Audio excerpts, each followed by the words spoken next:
Good morning everyone. Good morning, good morning. क्या हाल चाल भाई लोग, कैसे हैं सभी लोग? Good morning everyone, good morning. क्या हाल चाल, क्या हाल चाल भाई लोग?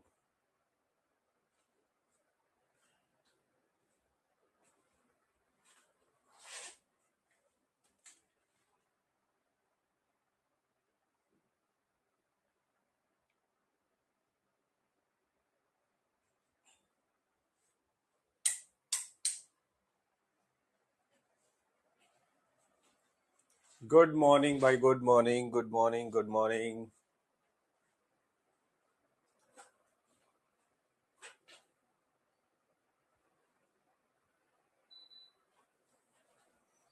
हाँ भाई।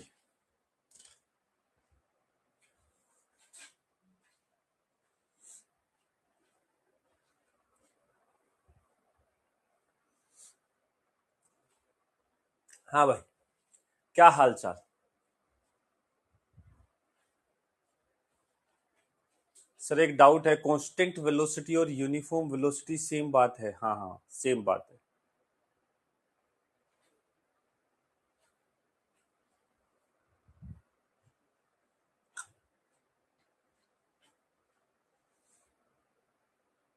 आपको क्रश वाला कंटेंट कैसे याद आया था सर? तुम्हारी हालत देखी थी मैंने, तुम्हारी हालत देखी थी, उससे याद आया था।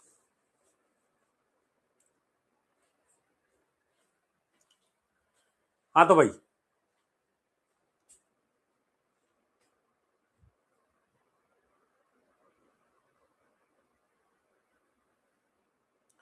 सर आपने टी बाई थ्रू वाला क्वेश्चन दिया था, उसमें ग्राउंड से हाइट कौन सा कंसीडर करें? ग्राउंड से करो। ग्राउंड से हाइट कौन सा कंसीडर करें मतलब? वो T/3 सेकंड बाद पूछा है, मतलब पहले T/3 बाद। तो ग्राउंड से हाइट बताओ, पहले T/3 गिरने के बाद कितना होगा?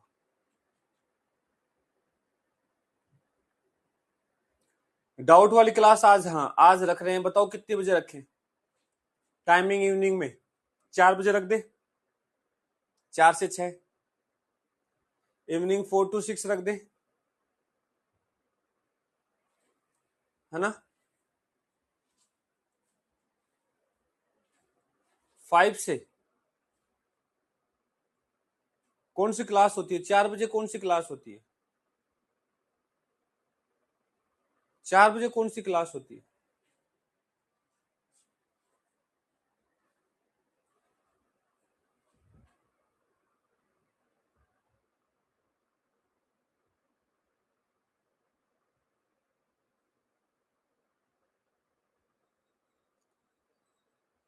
3 बजे खत्म हो जाती है ना, तो 3 से 4 1 घंटा गैप हो तो गया।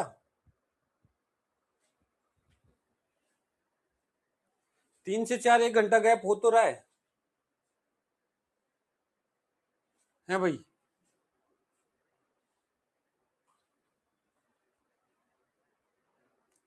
4 से 6 रख लेते क्लास, डाउट क्लास।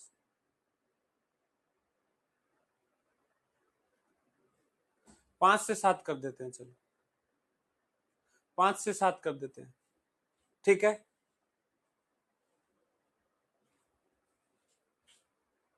5 से 7 कर दे, ठीक।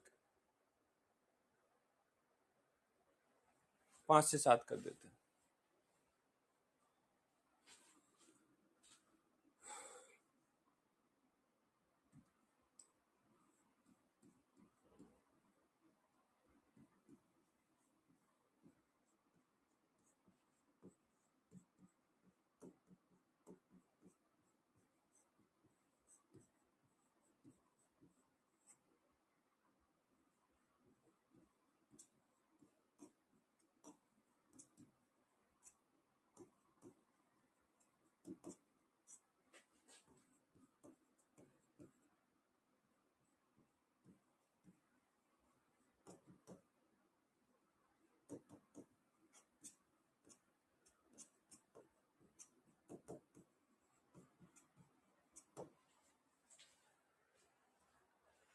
ठीक है।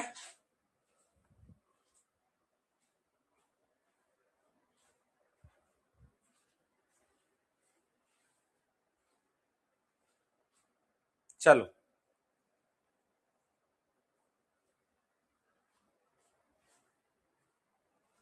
अब बेटा 6 बजे से नहीं, फिर 6 से 8 लेट हो जाता है, 5 से 7 ठीक है।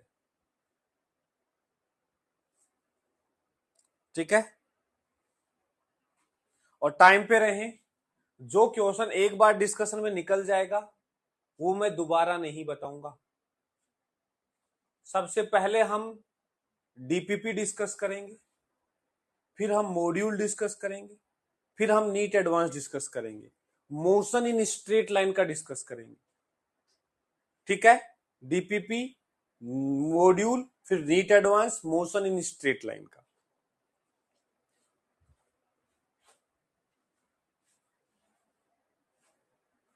चलो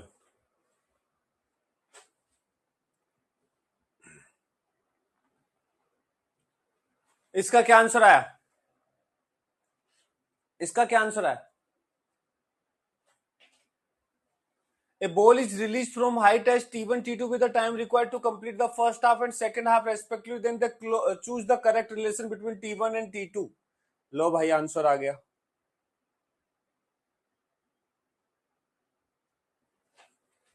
चलो क्विज करो, क्विज कर देता हूं। आंसर भरो, आंसर भरो।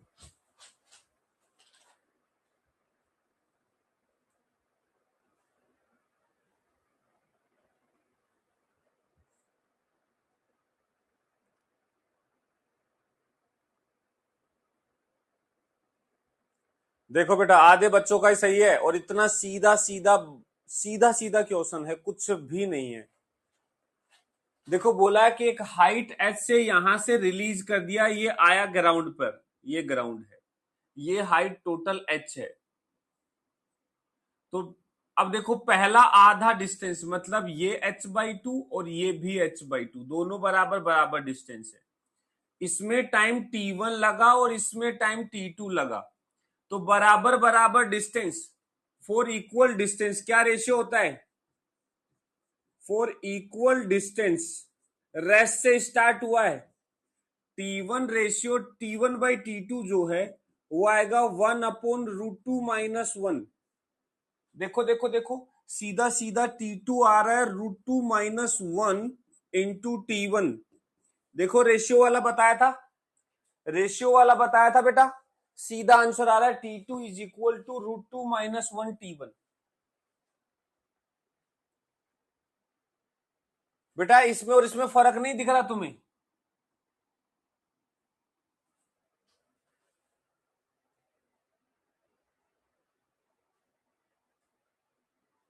यहां √2 + 1 होता ना तो फिर सेम बात होती। ये T2 √2 - 1 T1 और T1 √2 + 1 T2, तब हम कॉम्पोनेंटो डिविडेंडो लगा करके कुछ करते, रैशनलाइज करते सर। ठीक है, इसका क्या आंसर आया? One object is released from top of a building, it travel distance by the object in last second of its motion is equal to distance traveled in 4 second। देखो मान लिया let total time of flight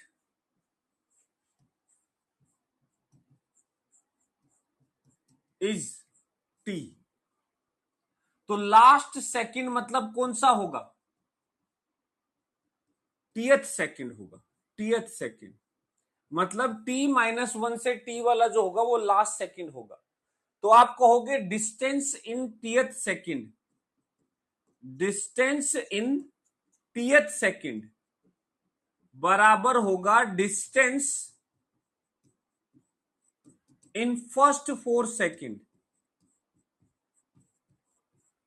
टीएथ second का distance u plus a/2, a हो जाएगा जी, नीचे की तरफ motion हो रहा है बेटा, देखो पार्टिकल को रिलीज किया है नीचे की तरफ, तो u तो 0 हो जाएगा, g/2 2n हो जाएगा t माइनस 1, पहले 4 सेकंड का half G T square, half G into 4 का स्क्वायर, तो ये आ जाएगा g/2 से g/2 कट जाएगा, ये आएगा 2t minus 1 is equal to 16, t is equal to 17/2 second. हमसे क्या पूछा है? Then find height of the building, तो हाइट कितना होगा? तो अब देखो यहां से आपके पास दो ऑप्शन है, put t is equal to √2h/g, that's all. Time of flight का यही फॉर्मूला होता है, रख दो। 2h/g इज इक्वल टू 17/2, तो h इज इक्वल टू आ जाएगा हाफ ऑफ g हो जाएगा 10 और 17/2 का होल स्क्वायर। आंसर आ जाएगा, आंसर आ जाएगा। जो भी आएगा ये सोल्व कर लेना, जो भी आएगा ये सोल्व कर लेना है भाई। बोलो बोलो बोलो बोलो, क्लियर है? क्लियर है? पहले 4 सेकंड का distance half G T square, tth second, देखो total time of flight T second है, मतलब मान लो total time of flight 5 second है, तो 5th सेकंड लास्ट सेकंड होगा। 6 सेकंड है तो 6th लास्ट होगा। मान लो total time of flight 7.5 second है, तो 7.5वां सेकंड जो होगा, 6.5 से 7.5, उसमें उसका डिस्टेंस जो है पहले 4 के बराबर करना है। तो आपको तो टीएथ सेकंड का फॉर्मूला लगाना है, यू 0 है, उसको पहले 4 सेकंड के डिस्प्लेसमेंट के बराबर करके आंसर लाना है। इसके बाद एक क्वेश्चन ये दिया था, एक पर्सन ने एक पत्थर को ड्रॉप किया टॉप ऑफ द बिल्डिंग जो कि 125 मीटर हाइट की है। 2 सेकंड बाद में उसने एक दूसरा पत्थर वर्टिकल लाइन में नीचे की तरफ फेंक दिया। तो बताओ स्पीड कितने से फेंके जिससे कि वो पहले वाले पत्थर को just before strike the ground touch कर जाए। तो देखो हमारे पास सबसे पहले दिया है कि 125 मीटर हाइट की एक बिल्डिंग है। कितने हाइट की? 125 मीटर हाइट की। यहां से एक पत्थर को रिलीज कर दिया, u इज इक्वल टू 0। बता सकते हो कितनी देर में ग्राउंड पे पहुंचेगा? ये t इक्वल टू 0 की कहानी है। इसका जो टाइम ऑफ फ्लाइट है वो होगा √2h/g, h 125 रख दो, तो 2 गुना 125 बटे g हो गया 10, 250, 10, 25, 5 सेकेंड आ गया। मतलब इस पत्थर को जमीन तक पहुंचने का जो टाइम है that will B 5 second. 5 second में ये जमीन पे पहुंच जाएगा। अब ये क्या कह रहा है, 2 सेकेंड पर, 2 सेकेंड पे वो थोड़ा सा नीचे आ गया होगा, 2 सेकेंड पर ये वाला पत्थर यहां आ चुका है, नीचे जा रहा है, और दूसरा पत्थर यहां से कुछ वेलोसिटी से फेंक दिया, मान लिया v वेलोसिटी से फेंक दिया। तो देखो 5 सेकंड पर ये ग्राउंड पे पहुंचेगा। तो कह रहा है जब ये ग्राउंड पे पहुंचता है, जस्ट पहुंचने से पहले ये इससे आके टकरा जाता है। तो t is equal to time of flight जो कि 5 सेकंड है, उस समय ये वाला ऐसे चलता हुआ चलता हुआ चलता हुआ दोनों यहां आजू बाजू में हो जाएंगे, मतलब टकरा जाएंगे, दोनों यहां आ जाएंगे 125 मीटर नीचे, दोनों 125 मीटर नीचे आ जाएंगे 5 सेकंड पर और टकरा गए। तो मेरे को क्या करना है, पहले वाला 5 सेकंड में 125 चला, दूसरे वाले को भी 125 चला देना है 3 सेकंड में। तो time of motion, time of motion for second stone, for second stone, दूसरे पत्थर के पास कितना टाइम बचा? 3 सेकंड। 5 सेकंड में से 2 सेकंड तो माइनस कर दो। यदि 5 से लेट हो गया वो, यदि 5वें सेकंड पर, मतलब 0 से 5वें सेकंड पे वो नहीं पहुंचा तो ये गिर जाएगा। ये बोल रहा नहीं, गिरने से जस्ट पहले वो पहुंच गया वहां, मतलब वो 3 सेकंड में यहां पहुंच गया। तो 3 सेकंड में उसको 125 चलाना है। s is equal to ut plus half a t square. नीचे को पॉजिटिव ले रहा हूं, डाउनवर्ड पॉजिटिव ले रहा हूं, क्योंकि ऊपर की तरफ कुछ है ही नहीं, डाउनवर्ड को पॉजिटिव ले रहा हूं। तो s डिस्प्लेसमेंट 125, u वेलोसिटी निकालनी है, time 3 second, plus half acceleration g 10 हो गया, 3 का स्क्वायर, ये आ जाएगा 125 is equal to 3v plus 3 3 9, 90/2 45, तो 3v इज इक्वल टू, ये 45 उसमें से माइनस करेंगे तो 80, तो v is equal to 80/3 is the answer. 80/3 is the answer. देखो देखो देखो, 80/3 इज द आंसर।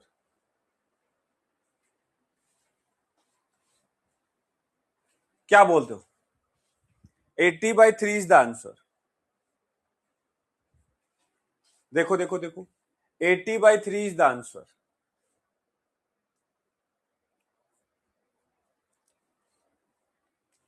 ठीक है भाई। एक फिर ये क्वेश्चन दिया था, ये क्वेश्चन दिया था, आंसर आया इसका? आंसर आया? इस टाइप के क्वेश्चन कैसे टैकल करें? टैकल क्या करना होता है, जो बोला है वो करना होता है। देखो अच्छा क्वेश्चन है ये। A man in a balloon rising vertically with an acceleration 4.9 metre पर सेकेंड स्क्वायर। एक जैसे हॉट एयर बलून नहीं होते, ऐसे बलून है, ठीक है। तो यहां से एक बैलून के अंदर आदमी बैठा है,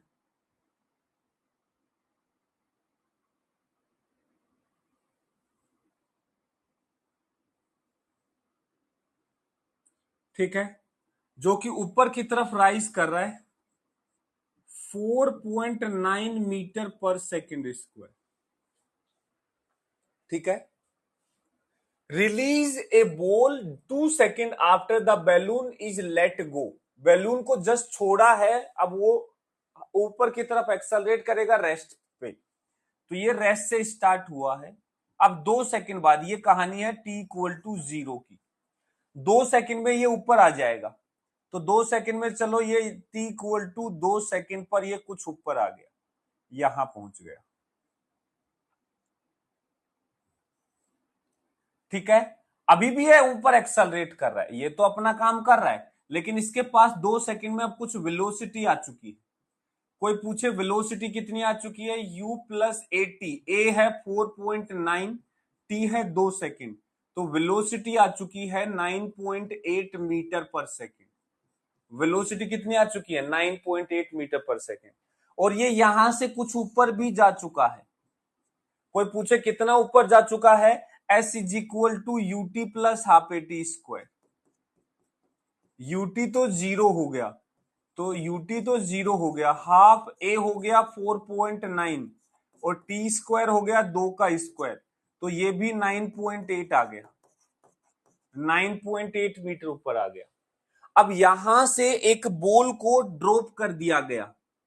अब देखो एक्चुअल में याद रखना, कोई चलती हुई चीज से हम कोई चीज को गिराते भी हैं, तो ग्राउंड के रिलेटिव में उसकी वेलोसिटी उस फ्रेम के बराबर होती है जिसमें से गिराया गया है।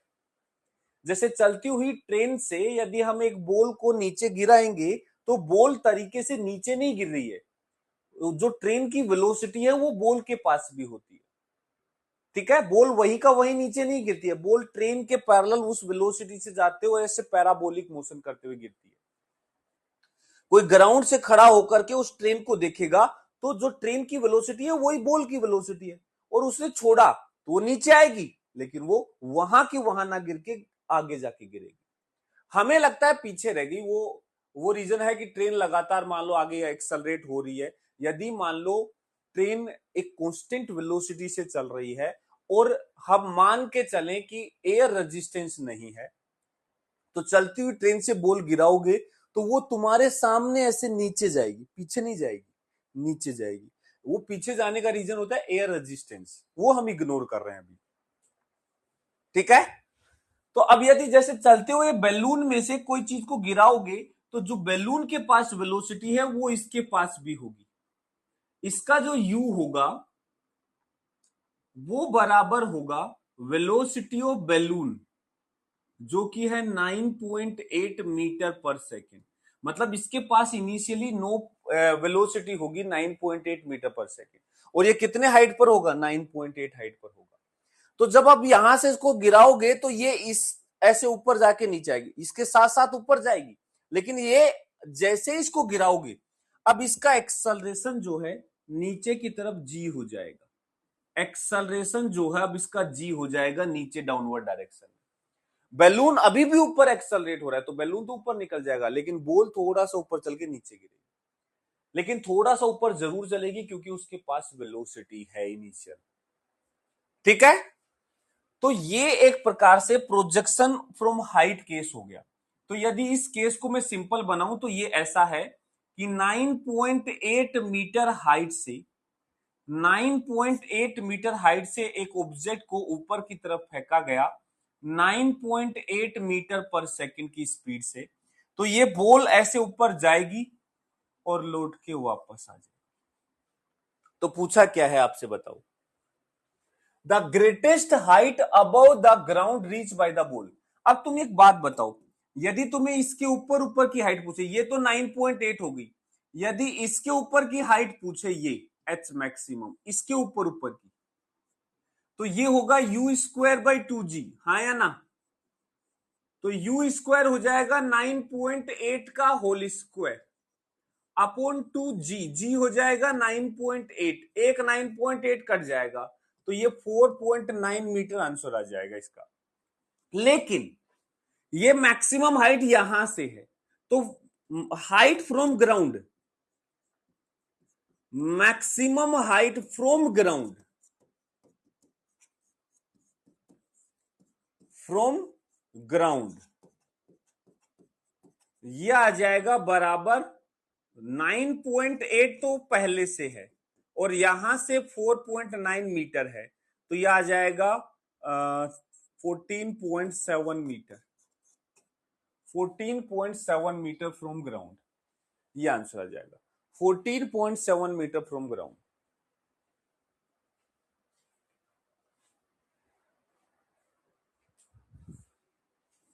देखो देखो देखो, क्या ये बात समझ में आई? क्या ये बात समझ में आई?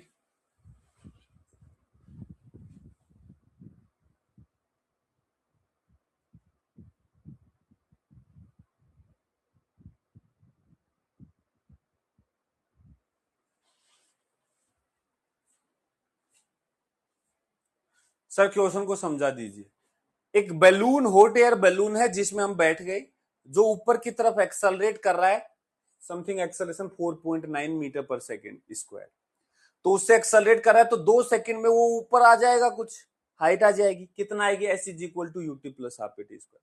अब इतनी हाइट से वो एक बॉल को जस्ट ड्रॉप कर दिया, ड्रॉप कर दिया का मतलब है कि अब जस्ट उस बॉल को वहां से छोड़ दिया, तो जो वेलोसिटी बैलून के पास है 9.8 मीटर पर सेकंड, छोड़ेंगे तो बॉल के पास भी वही होगी, लेकिन जैसे ही हम छोड़ेंगे अब बैलून वाला एक्सेलरेशन इसको नहीं मिलेगा, ये फ्री फॉल हो गई, लेकिन वेलोसिटी होगी इसके पास। तो इसके पास इनिशियल वेलोसिटी होगी 9.8 मीटर पर सेकंड, लेकिन इसके बाद अब इसका एक्सेलरेशन नहीं, रिटार्डेशन होगा नीचे की तरफ जी, तो ये थोड़ा सा ऊपर जाके ऐसे नीचे गिरेगी। बोला मैक्सिमम हाइट क्या होगा, ये पूछा है।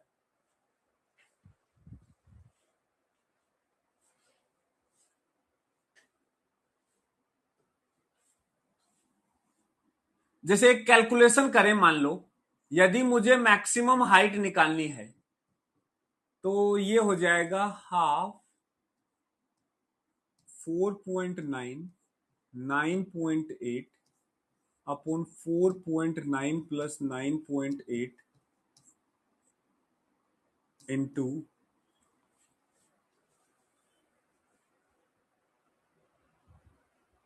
T square.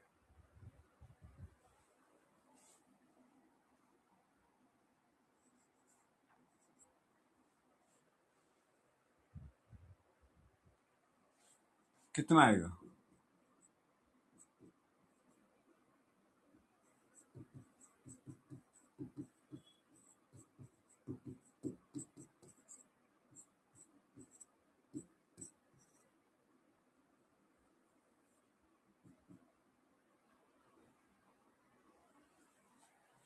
वही आ जाएगा।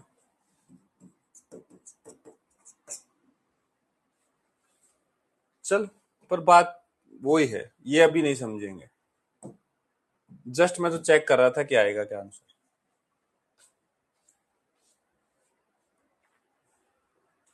एक्चुअल में आगे पढ़ाता हूं मैं एक अल्फा बीटा प्रॉब्लम। ग्राफ जब पढ़ाऊंगा ना तब मैं पढ़ाऊंगा अल्फा बीटा प्रॉब्लम।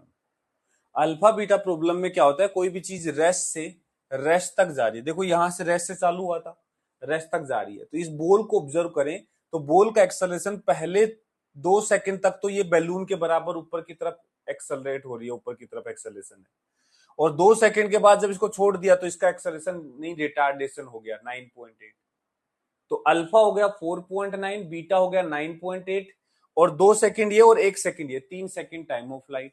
तो आंसर आ जाएगा half alpha beta upon alpha plus beta into T square, वहां फॉर्मूला होता है।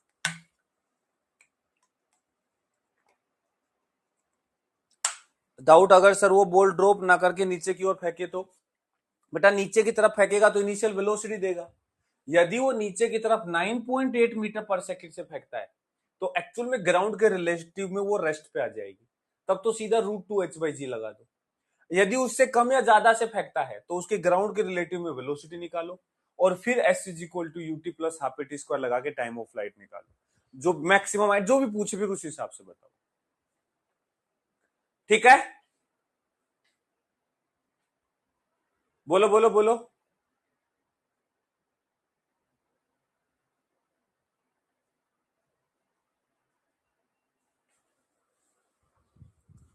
ठीक है भाई,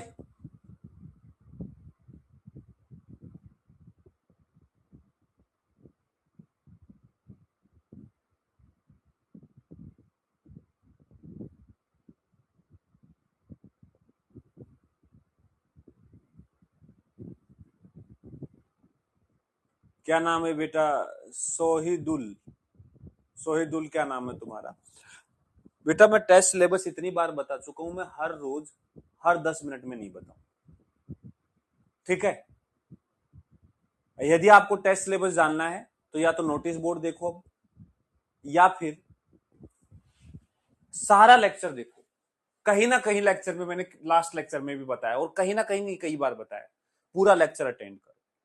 नहीं बताऊंगा मैं, बार बार नहीं बता रहा, हर लेक्चर में 10 बार बताऊं नहीं, चाहे तुम कैसे में से लिख लो कि देखते नहीं हो, मैं रिप्लाई नहीं करते हो, तुम लिख लो, नहीं दे रहा रिप्लाई। मतलब कितनी बार मैं टेस्ट का सिलेबस बता चुका हूं अभी तक? जो बच्चा पढ़ता है वो लेक्चर पूरा देखता है, ऐसा नहीं है कि मन में आया जब आया और मन में आया जब चले गए, ऐसा लेक्चर नहीं देखना होता है, नोटिस बोर्ड पे जाके देखो फिर।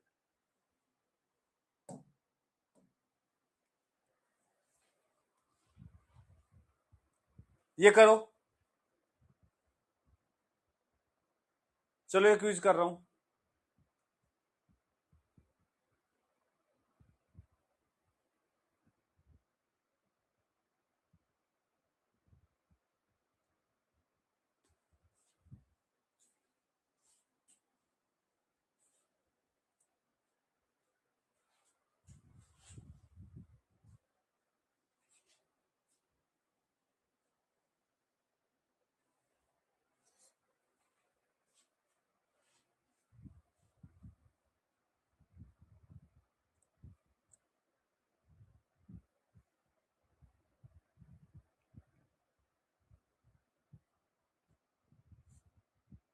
चलो बढ़िया,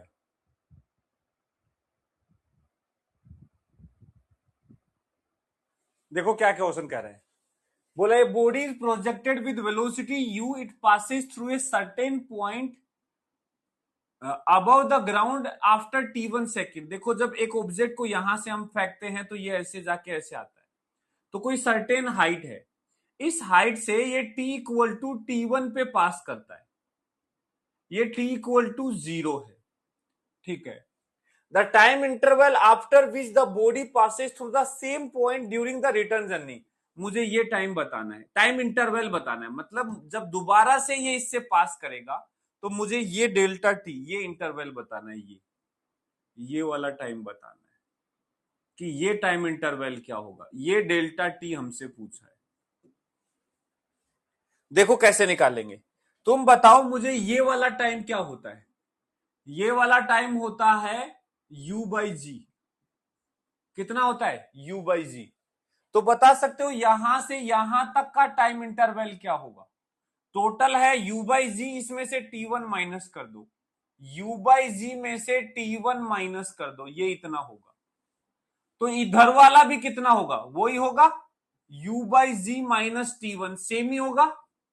तो जो डेल्टा T है ये हो जाएगा 2 गुना u अपॉन जी माइनस T1। देखो 2 गुना u अपॉन जी माइनस T1, कितना आराम से हो गया बेटा। ऊपर ऊपर जाने का टाइम जो टोटल होता है u बाई जी होता है, जिसमें से यहां T1 लगा, तो यहां से यहां कितना लगा, टोटल u बाई जी में से T1 माइनस कर दिया। ये ऊपर का है, उतना ही नीचे का होगा। तो ये जो डेल्टा टी इसने पूछा है, इस हाइट से दोबारा पास करने का interval, that will be twice of u by ji minus T1, वो होगा। देखो देखो देखो देखो, क्लियर है, क्लियर है।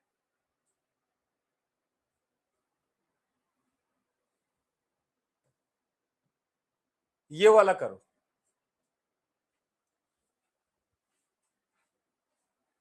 नीट एडवांस का क्वेश्चन है ये, डू इट।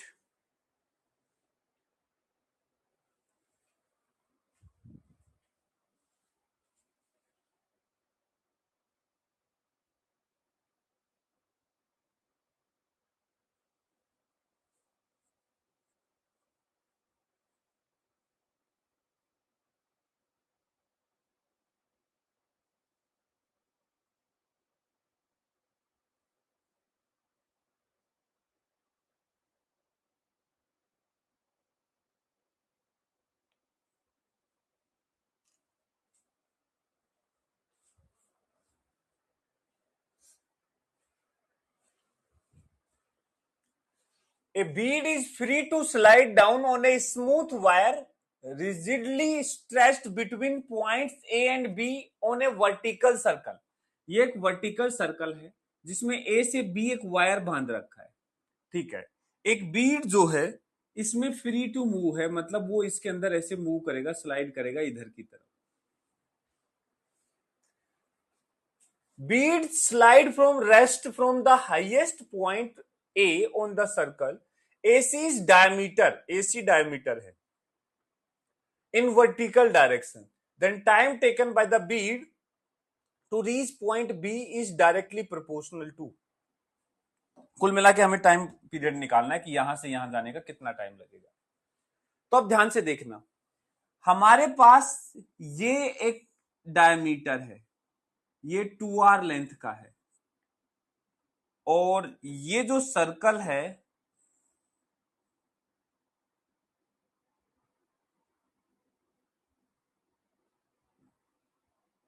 ऐसे,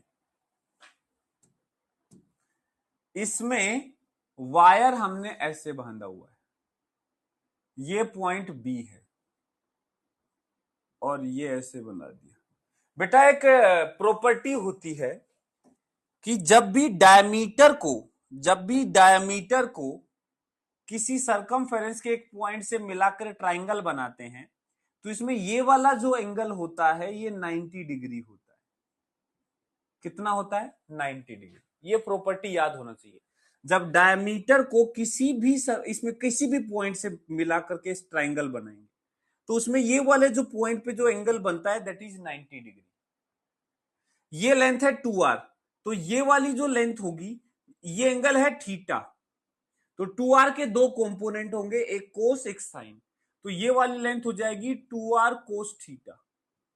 तो ये लेंथ हो जाएगी 2r कोस थीटा। अब बात करते हैं एक्सेलरेशन की। देखो बेटा नीचे की तरफ mg होता है, ये इंक्लाइन प्लेन है, ये इंक्लाइन प्लेन है ऐसे, यहां कोई बीड होगा तो mg नीचे की तरफ होगा, और ये एंगल है थीटा, तो mg का इधर की तरफ कंपोनेंट आएगा mg sine theta, mg cos theta, sorry mg cos theta, mg cos theta आएगा। इधर की तरफ क्या कंपोनेंट आएगा, mg कोस थीटा। देखो वेट नीचे होता है, इसका इधर कंपोनेंट आएगा mg कोस थीटा। तो इसका जो एक्सेलरेशन आएगा, इस बीड का जो इधर की तरफ एक्सेलरेशन आएगा वो आएगा net force upon mass.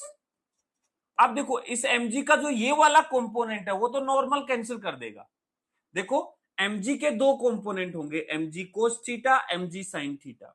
mg sin theta वाला नॉर्मल से कैंसिल आउट हो जाएगा। देखो इधर की तरफ जो mg sin थीटा है ये नॉर्मल से कैंसिल आउट हो जाएगा, इधर तो जाने नहीं देगा इसको। ये बीड स्लाइड कर सकता है तो अलोंग द प्लेन ही कर सकता है, नीचे नहीं जा सकता, इधर नहीं जा सकता, कहीं नहीं, बस ऐसे जाएगा। और इधर की तरफ फोर्स mg है जिसका एक कंपोनेंट इधर mg cos थीटा आ रहा है, तो इसका एक्सेलरेशन जो आएगा mg cos थीटा को डिवाइड कर दो मास से, तो मास तो कट गया, तो ये आ जाएगा g cos थीटा। तो इसका जो एक्सेलरेशन है इधर की तरफ g cos थीटा आ रहा है। ये जो बीड है, ये जो बीड इसमें है इधर की तरफ इसका एक्सेलरेशन g cos थीटा है। कितना है? g cos theta. इधर चलना है 2r cos थीटा, इसका एक्सेलरेशन है g cos theta. Initial rest से स्टार्ट हुआ है तो लगा दो s is equal to ut plus half at square, और स्ट्रेट लाइन पे मोशन है, इसी डायरेक्शन को पॉजिटिव बोल दो इसको, तो डिस्प्लेसमेंट हो जाएगा 2r cos theta. This is displacement, u हो गया 0 plus half acceleration g cos theta into T square. देखो तो यहां से कोस थीटा से कोस थीटा कट गया, तो t इज इक्वल टू आ जाएगा 4r अपॉन g का रूट, ये आ जाएगा root over 4r by G, independent of theta. देखो independent of theta, independent on theta, theta पे डिपेंड ही नहीं कर रहा। ये जो टाइम है ये थीटा से इंडिपेंडेंट आ रहा है, देखो कहीं थीटा पे डिपेंड नहीं कर रहा। मतलब आप इसको किसी भी एंगल पे रस्सी बांधो और छोड़ दो, यहां से एंड तक पहुंचने का जो टाइम है हर बार सेम होगा, और उतना ही होगा जितना टाइम इसका नीचे आने का होता है।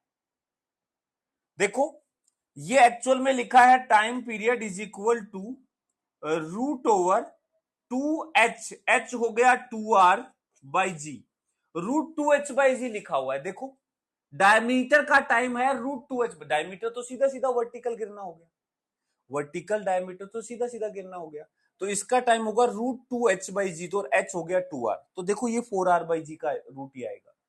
तो एक्चुअल में ये एक जबरदस्त चीज है जो आपको याद भी रखनी चाहिए कि एक सर्कल में, वर्टिकल सर्कल में जिसका डायमीटर ऐसे वर्टिकल 2r है, यहां से आप किसी भी एंगल पे रस्सी बांधोगे, यहां से डायमीटर से किसी भी एंगल पे रस्सी बांधोगे तो इस एंड से छोड़ोगे और यहां तक पहुंचने का टाइम, पेरीफेरी तक पहुंचने का टाइम हर बार सेम आएगा। कितना?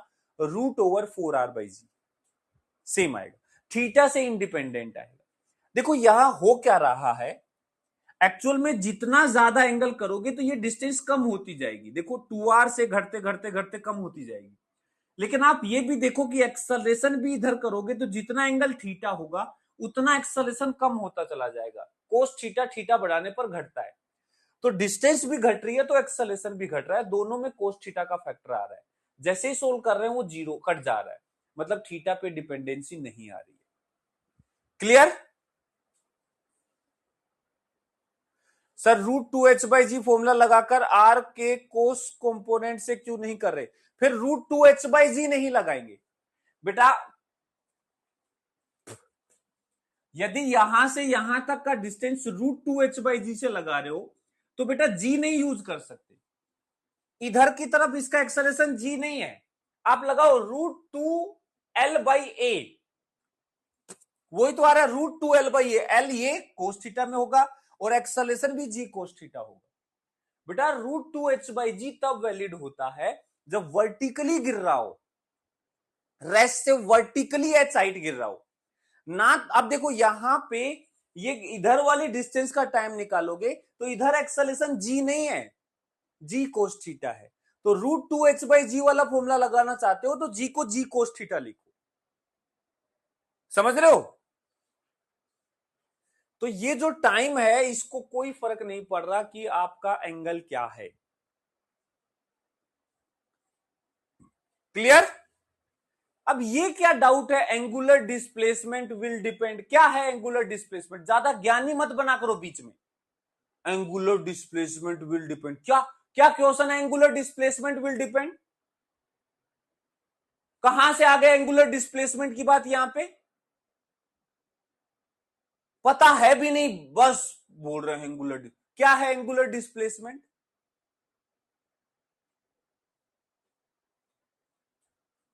जो समझा रहा हूं वो नहीं समझ रहे हैं, एंगुलर डिस्प्लेसमेंट की बात करेंगे।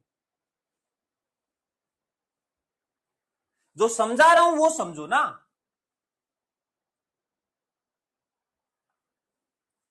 90 डिग्री वाला कॉन्सेप्ट 7वीं क्लास के बच्चों को सिखाया जाता है कि डायमीटर को किसी भी पॉइंट से मिलाएंगे तो ये वाला जो एंगल होता है 90 डिग्री होता है। कोई भी मिला लो, यहां से इसको मिला दो तो भी ये 90 होगा, यहां से इसको मिला दो तो भी ये 90 होगा, ये सारे 90 होते हैं। लिख लो खुद से, इसको याद रख सकते हैं। हाँ, ये याद रख लो कि किसी भी एंगल का जो टाइम है वो थीटा पे डिपेंड नहीं करता। तो आपको कहीं का भी पूछे, आप यहां से यहां का टाइम निकाल दो, उसके लिए सीधा √2h/g फॉर्मूला लगा दो, लेकिन h2r ले लेना। एक्सेलरेशन, बेटा कोई चीज नीचे वर्टिकली गिर रही है तो एक्सेलरेशन g होता है, लेकिन यहां धागा ऐसे बंधा हुआ है, ये ऐसे चलेगा, स्लाइड करेगा थीटा एंगल पे, तो नीचे g है तो g का इधर की तरफ कंपोनेंट g कोस थीटा आएगा। यहां g नीचे की तरफ है और यहां से थीटा एंगल पे जो इसका कंपोनेंट आएगा g कोस थीटा आएगा। ठीक है,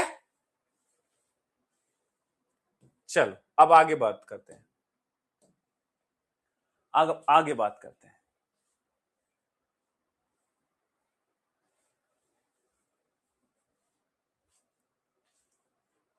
ठीक है,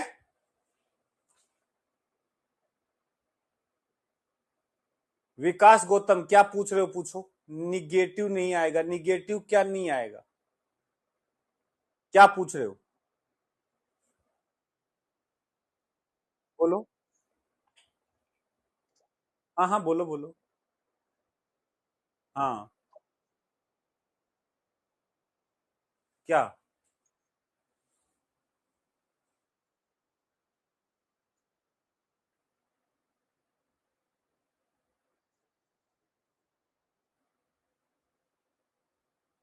बताओ कहाँ निगेटिव लू, तुम ये तो बताओ, जो पूछ रहे हो पूछो ना, कहाँ निगेटिव लू?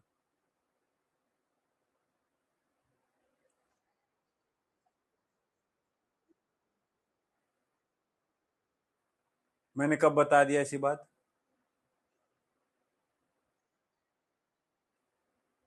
क्या बताई थी, याद करो अच्छे से। मैं कुछ बताता हूं उसका थोड़ा सा मतलब मैं समझा करो। जब हम ऊपर की डायरेक्शन को पॉजिटिव बोलते हैं तब कोई एक्सेलरेशन नीचे की तरफ होता है तो उसे माइनस साइन के साथ लिखते हैं, यही बोला था मैंने। अब मैंने कौन सी डायरेक्शन को पॉजिटिव लिया है इसमें? बोला था मैंने अभी क्वेश्चन करवाया जब, अब याद ही नहीं है आपको? कौन सी डायरेक्शन को पॉजिटिव लिया था?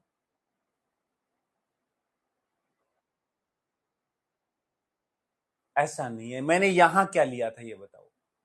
मेरे को, मैंने यहां से पार्टिकल को छोड़ा, ये इधर जा रहा है, इसका एक्सेलरेशन इधर की, नहीं नहीं ऐसे जा रहा है टेढ़ा टेढ़ा, तो यहां ऐसे जा रहा है, एक्सेलरेशन इधर है, जा भी इधर रहा है, मैंने कौन सी डायरेक्शन को पॉजिटिव लिया इस इक्वेशन में? इधर को पॉजिटिव लिया, तो इसका डिस्प्लेसमेंट बता पॉजिटिव होगा या निगेटिव?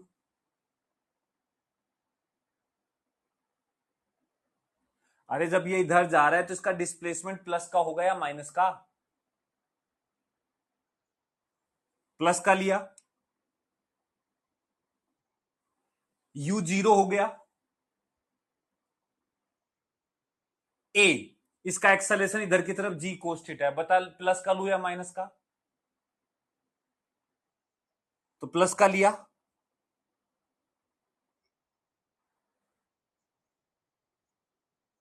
हाँ हाँ, किया था।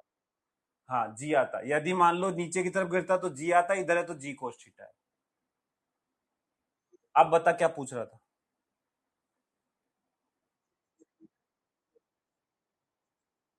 तो सुना करो पूरी बात।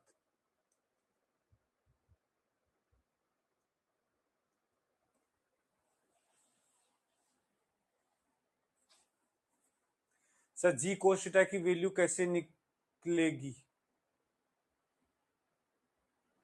क्यों निकालनी है, कहना क्या चाहते हो। तुम्हारे डाउट ही अजीब से होते हैं पता है। हाँ सलोनी बेटा बताओ क्या कहना चाहते हो। आ रही है बेटा।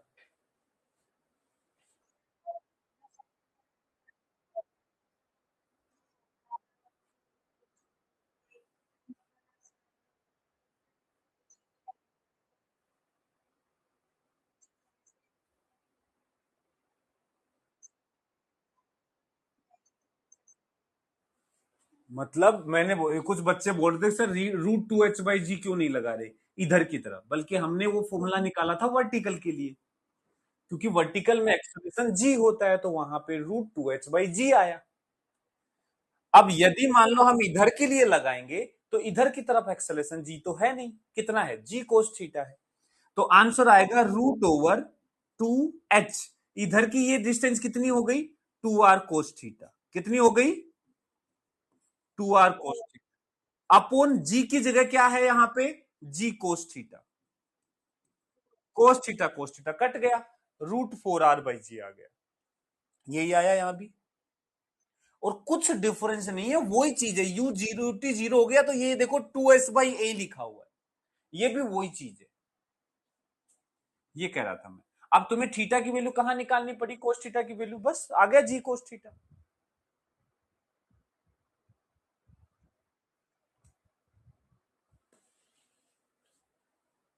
ठीक है, क्लियर, चलो आ जाओ आगे।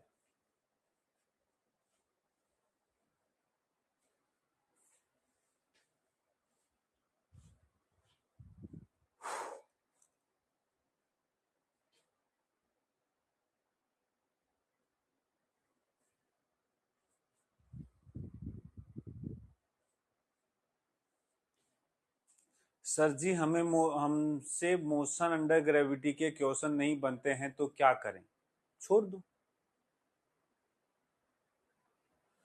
मोशन अंडर ग्रेविटी एक्चुअल में फिजिक्स का पार्ट नहीं है ना, वो तो अलग ही कुछ साइंस है, मतलब वो नॉर्मल फिजिक्स नहीं होती, वो अलग ही साइंस है। वो उसके लिए एक्चुअल में क्या है, आपको बहुत मतलब पास्ट में 10वीं क्लास तक बहुत गहन स्टडी करनी होती है, उसके बाद जो बच्चे आते हैं वो कर पाते हैं, आप शायद नहीं कर पा रहे, कोई बात नहीं छोड़ दो,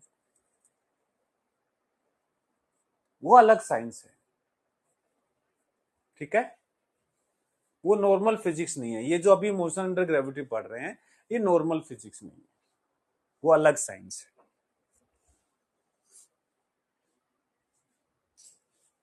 बेटा तुमसे मोशन अंडर ग्रेविटी नहीं, तुमसे कोई भी क्वेश्चन नहीं होगा, तुमसे यूनिट्स एंड मेजरमेंट का भी नहीं होगा, तुमसे मोशन इन प्लेन का भी नहीं होगा, तुमसे लॉज ऑफ मोशन का भी नहीं होगा, मैं बता रहा हूं। अभी मोशन अंडर ग्रेविटी पढ़ रहे हैं तो आपसे मोशन अंडर ग्रेविटी के क्वेश्चन नहीं हो रहे, आप कल कुछ और पढ़ेंगे तो कुछ और के भी नहीं होंगे। भाई चिल, मस्त रहो।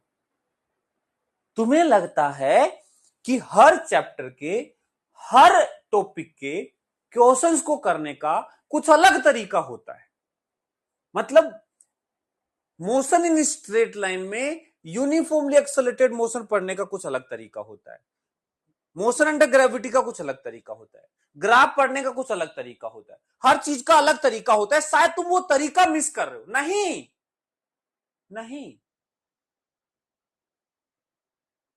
तुमसे ना ये होगा ना ये होगा ना ये होगा ना ये होगा, होगा तो सारे होंगे यदि पढ़ोगे। पढ़ोगे, रिवीजन करोगे, फॉर्मूले याद करोगे, 10 क्वेश्चन सोल्व करोगे, एक क्वेश्चन होगा, नो नहीं होंगे, नो को समझोगे, फिर दोबारा से 10 क्वेश्चन करोगे, फिर तुमसे मुश्किल से 2 क्वेश्चन होंगे, फिर 8 समझोगे, फिर दोबारा से 10 क्वेश्चन करोगे, रोज करोगे, फिर रिवीजन करोगे, हर दिन लगातार प्रैक्टिस करोगे, तब जाके तुम्हारे से वो 10 में से 8 क्वेश्चन होना स्टार्ट होंगे। तब भी 10 में से 10 नहीं होंगे। लेकिन इतना पेशेंस, इतनी मेहनत करने का दम किसके अंदर है? इससे आसान तो ये काम है ना, ये लिखना कि ये मान लेना कि मेरे से मोशन अंडर ग्रेविटी के नहीं होते। जब मोशन इन प्लेन में जाओ तो आप मेरे से मोशन इन प्लेन के नहीं होते। जब रिलेटिव मोशन पढ़े मेरे से रिलेटिव मोशन के क्वेश्चन नहीं होते। ये बोलना बड़ा आसान है, सबसे आसान काम।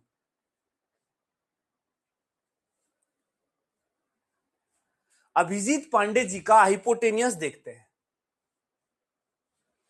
लाओ भैया, अभिजीत पांडे जी जरा बताएंगे हमें हाइपोटेनियस क्या कहना चाह रहे हैं आप? हाँ भाई,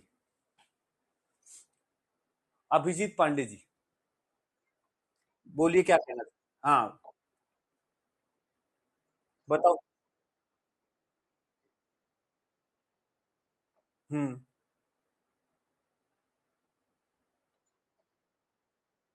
बताओ कैसे निकालें, आप बताओ, हम निकाल देंगे, कौन सी बड़ी बात है।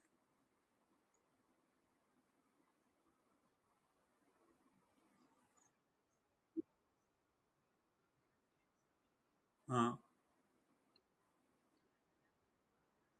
हाँ,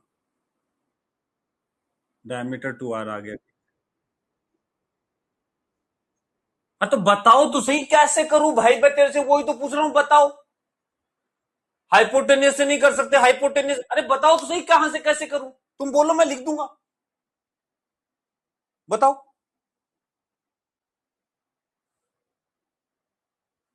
अरे बताओ, पिछले 5 मिनट से तुम ये वाला मैसेज कर रहे थे, तुम्हारे दिमाग में कोई तो कॉन्सेप्ट होगा ना, हाइपोटेनियस वाला, बताओ तो सही मुझे। बस एक सिर्फ वर्ड आता है हाइपोटेनियस, बताओ। हाँ बताओ बताओ।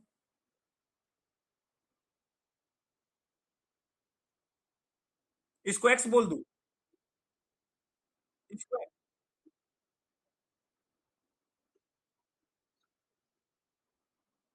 क्या चल रहा है? 2r कोस्ट, 2r कोस्ट का तो आया ही नहीं, वही तो तुम्हें निकालना है ना। तुम क्या निकालने चाह रहे हो हाइपोटेनियस से? आंसर।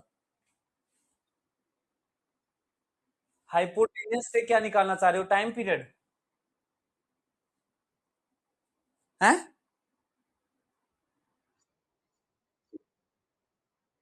अच्छा, एक्सेलेरेशन निकालना चाहते हो हाइपोटेनियस के मेथड से, बताओ कैसे निकाले।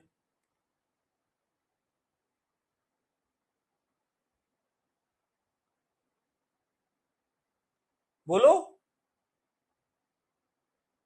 तुम कहो, बताओ तो सही, मैं तभी तो गलत सही बताऊंगा तुम्हें।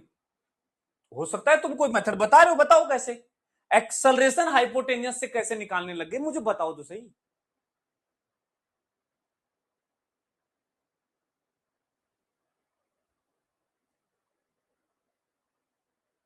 क्या हुआ? डाउट खत्म? बोलो भाई, डाउट खत्म हो गया क्या? क्या खत्म हुआ? मेरे को समझ नहीं आया, डाउट क्या था तुम्हारे? हाइपोटेनियस लगी हुई है। चलो हाइपोटेनियस कौन सा है मुझे बताओ जरा यहाँ पे, हाइपोटेनियस कौन सा है?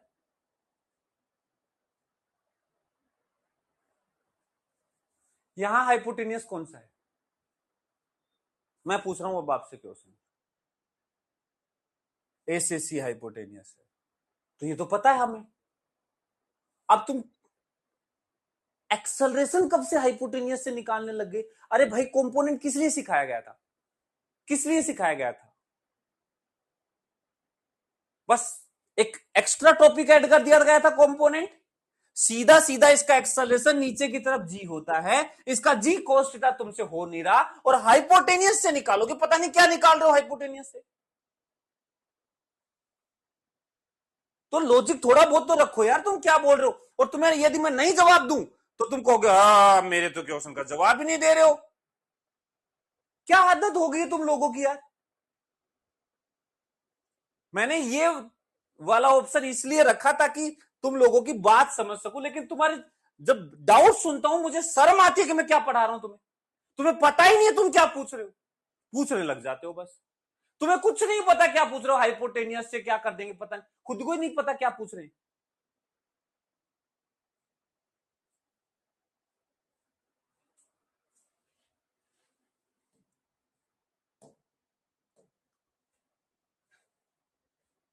देखो, कॉन्सेप्ट गलत हो या सही हो आपका, लेकिन क्लैरिटी तो होनी चाहिए कि मैं कर क्या रहा हूं।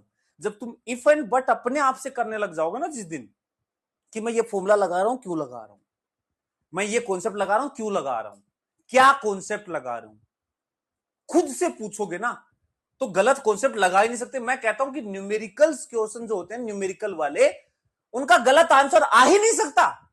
फिजिक्स में कोई न्यूमेरिकल का क्वेश्चन है तो उसमें या तो आंसर आएगा या नहीं आएगा, दैट्स ऑल, इतना ही होता है। गलत आने का आंसर का ऑप्शन मिल जाए कितना कम प्रोबेबिलिटी है।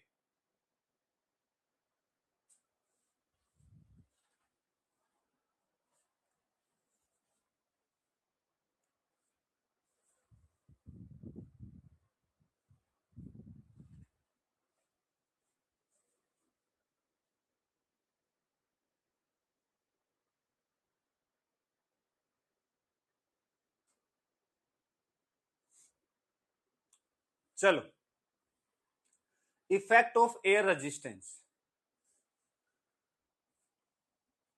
देखो, अभी तक हम पूरे मोशन में एयर रेजिस्टेंस को इग्नोर कर रहे थे कि एयर रेजिस्टेंस को नेग्लेक्ट कर दो, एयर रेजिस्टेंस को नेग्लेक्ट कर दो, और जितने भी हम चीजें लगा पा रहे थे क्योंकि एयर रेजिस्टेंस को हमने नेग्लेक्ट कर दिया था। अब एयर रेजिस्टेंस का दिक्कत पता है क्या है, एयर रेजिस्टेंस का फोर्स तरीके से कांस्टेंट फोर्स नहीं होता है।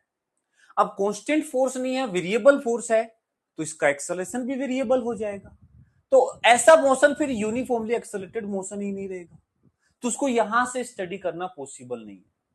तो एक्चुअल में जो रियलिस्टिक सिचुएशन के हिसाब से एयर रेजिस्टेंस की सिचुएशन है, उसको यूनिफॉर्मली एक्सेलरेटेड मोशन से हम हैंडल नहीं कर सकते। लेकिन यदि मैं मान लेता हूं, क्वेश्चन बनाने के लिए कई बार वो क्या दे देता है कि एयर रेजिस्टेंस का जो फोर्स है वो कांस्टेंट फोर्स है, बस इसका ये फिक्स है कि उसकी जो डायरेक्शन होगी, कोई ऑब्जेक्ट इधर चल रहा है तो एयर रेजिस्टेंस का एक फोर्स उस पर उल्टे डायरेक्शन में लगेगा, एयर रेजिस्टेंस के कारण उसका एक्सेलरेशन उल्टे डायरेक्शन में होगा।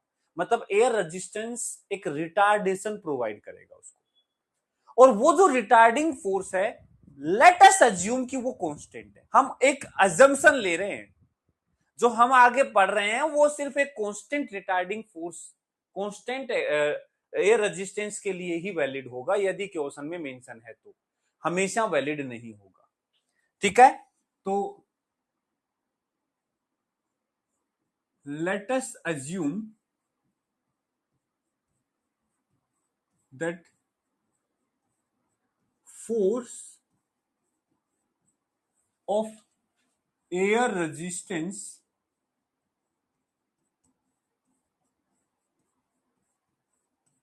is constant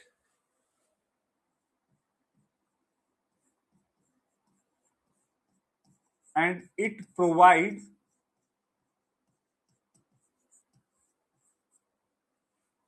a retardation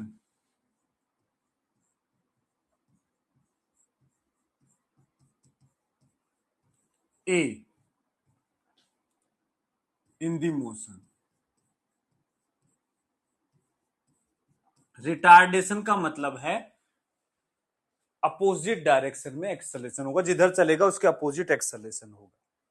तो एयर रेजिस्टेंस का ही अजम्पशन मैं लेकर के इसको सोल्व कर रहा हूं। तो अब ध्यान से देखो होगा क्या, इसका इफेक्ट क्या आएगा जब एक ऑब्जेक्ट को ऊपर की तरफ यू स्पीड से फेंका गया। ध्यान से देखे ना, ऊपर की तरफ यू स्पीड से फेंका गया, ये गया टक टक टक टक टक टक टक टक और ये वापस आया ऐसे। तो जब ये अपवर्ड डायरेक्शन में जा रहा है, तो ड्यूरिंग द मोशन जब ये ऊपर चल रहा है, इसका एक्सेलरेशन इफेक्टिव कितना हो जाएगा। तो देखो, जब ये ऊपर चल रहा है तो ग्रेविटी लगेगी नीचे, तो ग्रेविटी का फोर्स नीचे, और जब ऊपर चल रहा है तो एयर रेजिस्टेंस भी नीचे। ग्रेविटी इसको एक्सेलरेशन दे रही है जी, और एयर रेजिस्टेंस एक एक्स्ट्रा रिटार्डेशन मिल रहा है ए, तो तुम ही बताओ जब ये ऊपर जा रहा है तो इसका नेट एक्सेलरेशन नीचे की तरफ कितना आ गया? नेट एक्सेलरेशन आ गया जी प्लस ए। क्या ये मानते हो? जब ये ऊपर की तरफ जाएगा तो इसका नेट एक्सेलरेशन जी प्लस ए आ जाएगा। ठीक है, यहां ए यदि यूनिफॉर्म नहीं होगा तो ये ओवरऑल एक्सेलरेशन भी यूनिफॉर्म नहीं होगा और हमारे फॉर्मूले वैलिड नहीं होंगे, हमारी इक्वेशन वैलिड नहीं होंगी।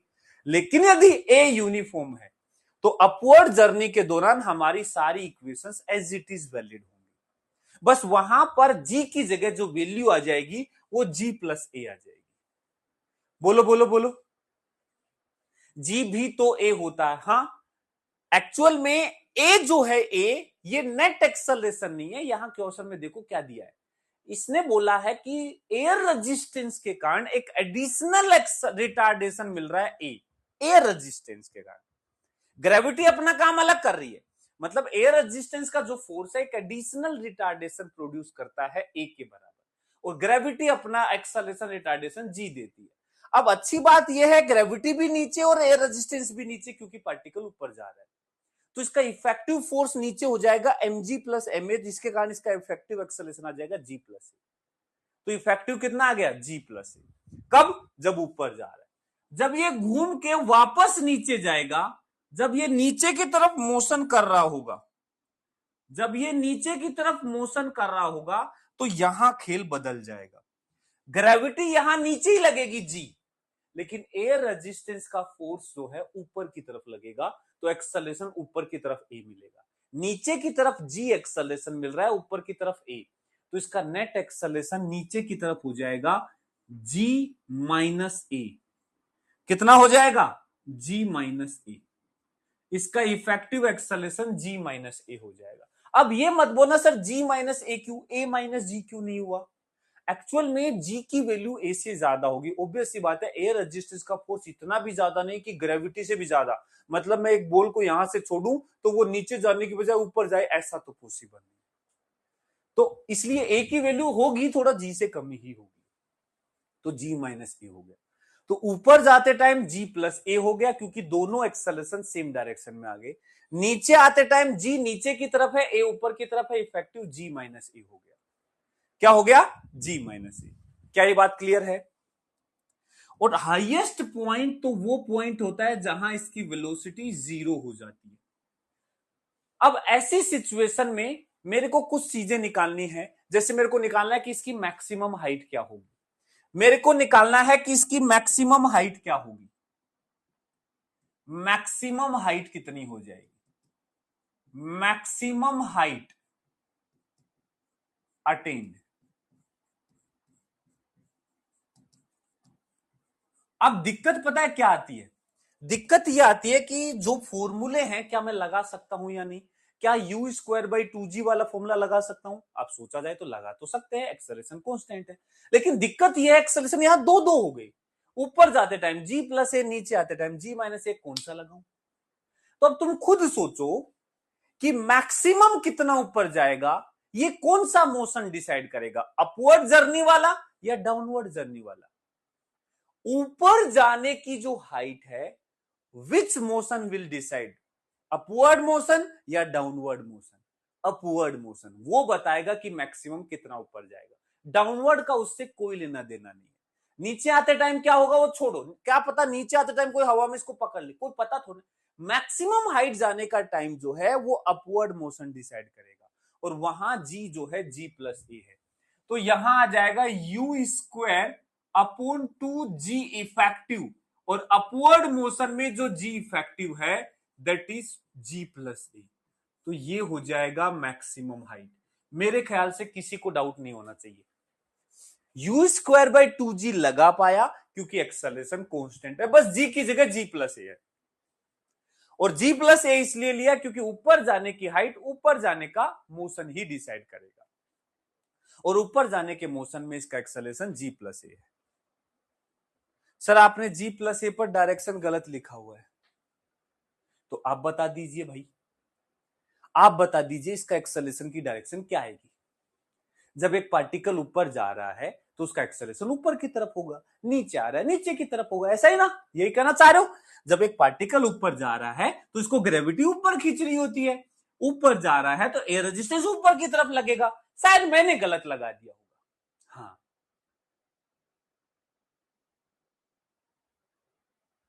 शर्म नहीं आती, लालत है तुम पे, तुम पढ़ रहे हो, लालत है तुम पे, तुमने पूरा मोशन अंडर ग्रेविटी पढ़ लिया है, शर्म आनी चाहिए तुम्हें।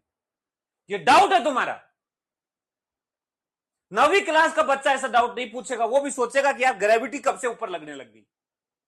हमने तो यही पढ़ा था कि हर चीज नीचे की तरफ खींची जाती है। पूरा मोशन अंडर ग्रेविटी पढ़ के बोल रहे हैं ये बात, शर्म नहीं आ रही इनको। किन लोगों को पढ़ाना पड़ता है पता नहीं।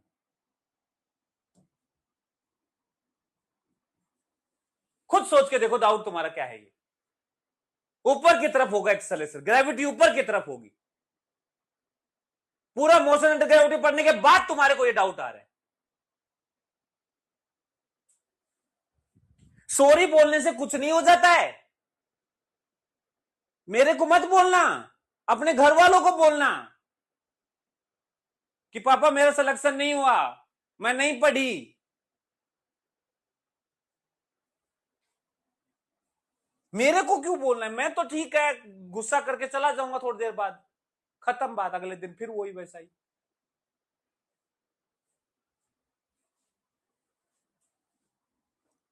मैक्सिमम हाइट होगी। दूसरा, हमें निकालना है इसका time of flight. Time of flight, मुझे टाइम ऑफ फ्लाइट निकालना है कि इस मोशन का टोटल टाइम ऑफ फ्लाइट क्या है। अब टाइम ऑफ फ्लाइट फॉर्मूला होता है 2u/g। टाइम ऑफ फ्लाइट होता है 2u/g। लेकिन क्या 2u/g फॉर्मूला लग पाएगा?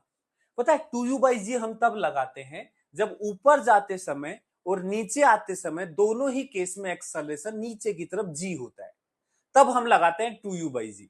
लेकिन इस बार ऊपर जाने का एक्सेलरेशन अलग है, नीचे जाने का एक्सेलरेशन अलग है, तो 2u/g तो यहां नहीं लगा सकते क्योंकि दोनों अलग अलग एक्सेलरेशन है। तो ऊपर जाने का टाइम अलग से निकालना पड़ेगा, नीचे आने का टाइम अलग से निकालना पड़ेगा, और दोनों को जोड़ करके टोटल टाइम ऑफ फ्लाइट निकलेगा। ये बात से एग्री करते हैं? क्योंकि ऊपर जाने का और नीचे आने का एक्सेलरेशन अलग अलग है, तो मैं सीधा सीधा 2u/g तो नहीं लगा सकता, तो अलग अलग एक्सेलरेशन है। हाँ, मैं इतना कर सकता हूं कि ऊपर जाने का एक एक्सेलरेशन है, नीचे आने का दूसरा एक्सेलरेशन है, दोनों अलग अलग टाइम निकालू और दोनों को ऐड कर दू, टोटल टाइम आ जाए। ये बात समझ में आता है? अब देखो, टोटल टाइम ऑफ फ्लाइट निकालने के लिए पहले टी अप निकालते हैं, अपवर्ड जर्नी का टाइम ऑफ फ्लाइट।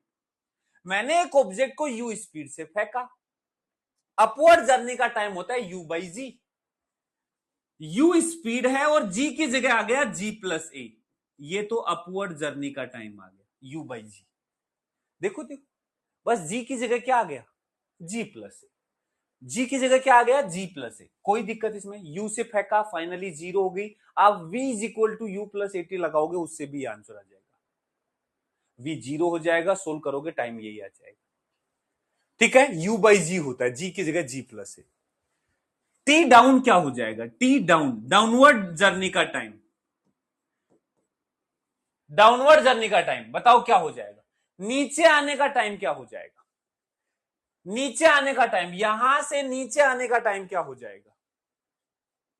यदि तुम्हें लग रहा हो ये हो जाएगा u/g की जगह आ जाएगा g-a, तो बेटा बता दूं, ये तुम्हें गलत लग रहा है, ये गलत लग रहा है।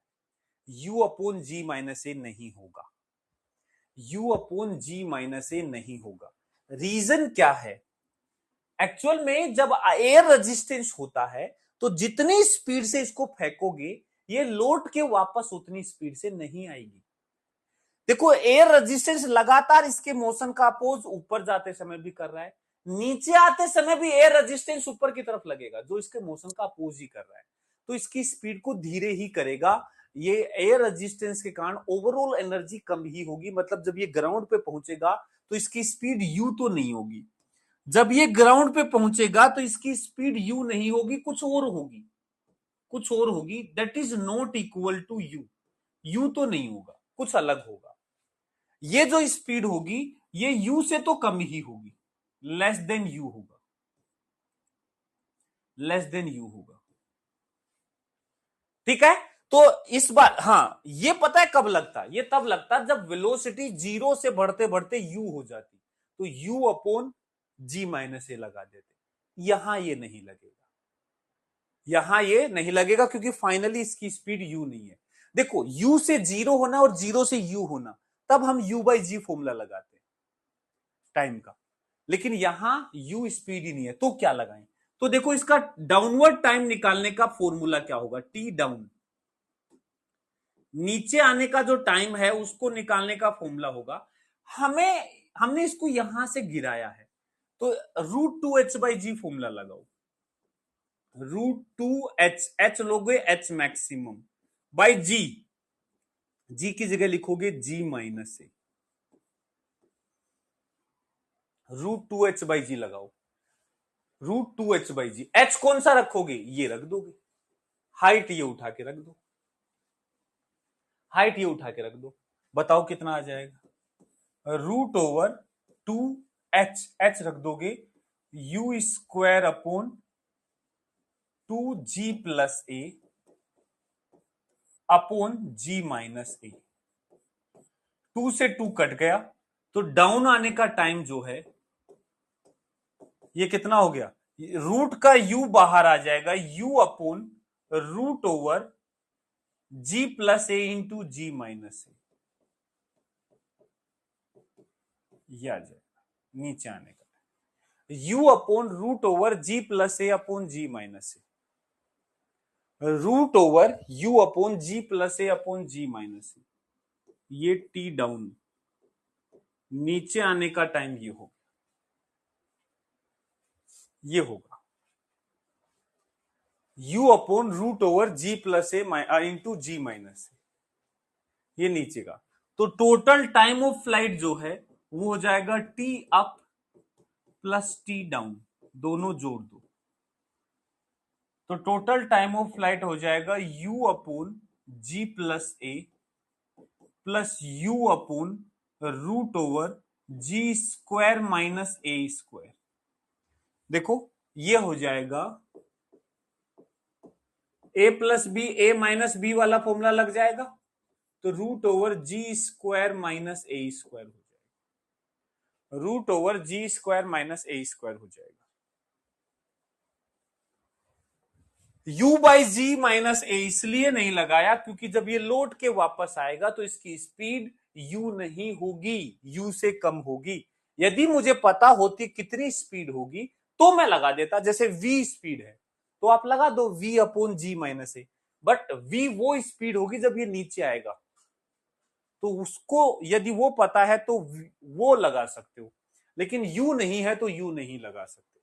ऊपर जाने का इसलिए लगा दिया क्योंकि u से फेंका, फाइनली जीरो, u से जीरो है, जीरो से वापस u नहीं आएगी। ठीक, ठीक है, ठीक है, बोलो बोलो बोलो बोलो। इसमें यदि मान लो मेरे को निकालना है, जब मैंने यहां से फेंका ये ऊपर गया और लौट के आया,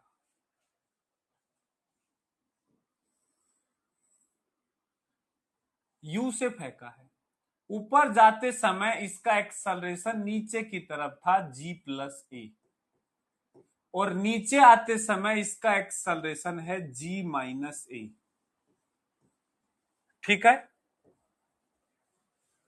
तो हमसे पूछा जाए कि बताओ speed just before hitting ground क्या होगा, speed just before hitting ground,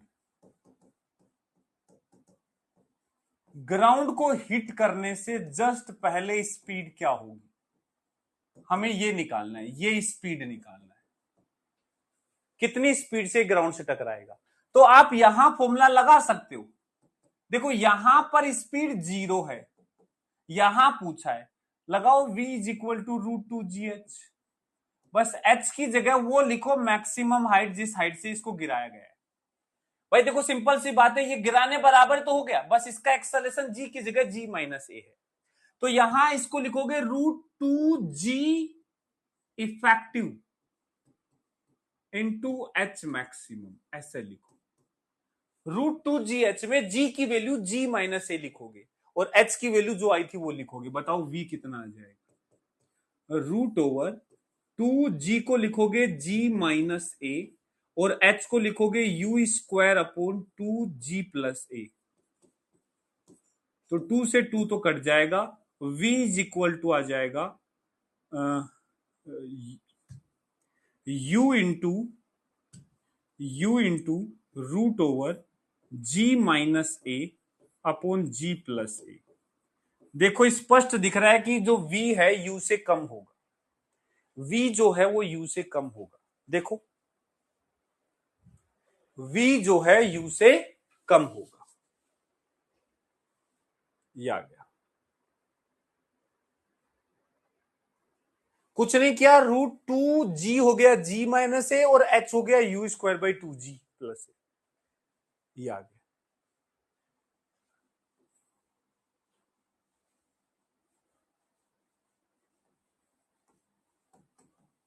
Which time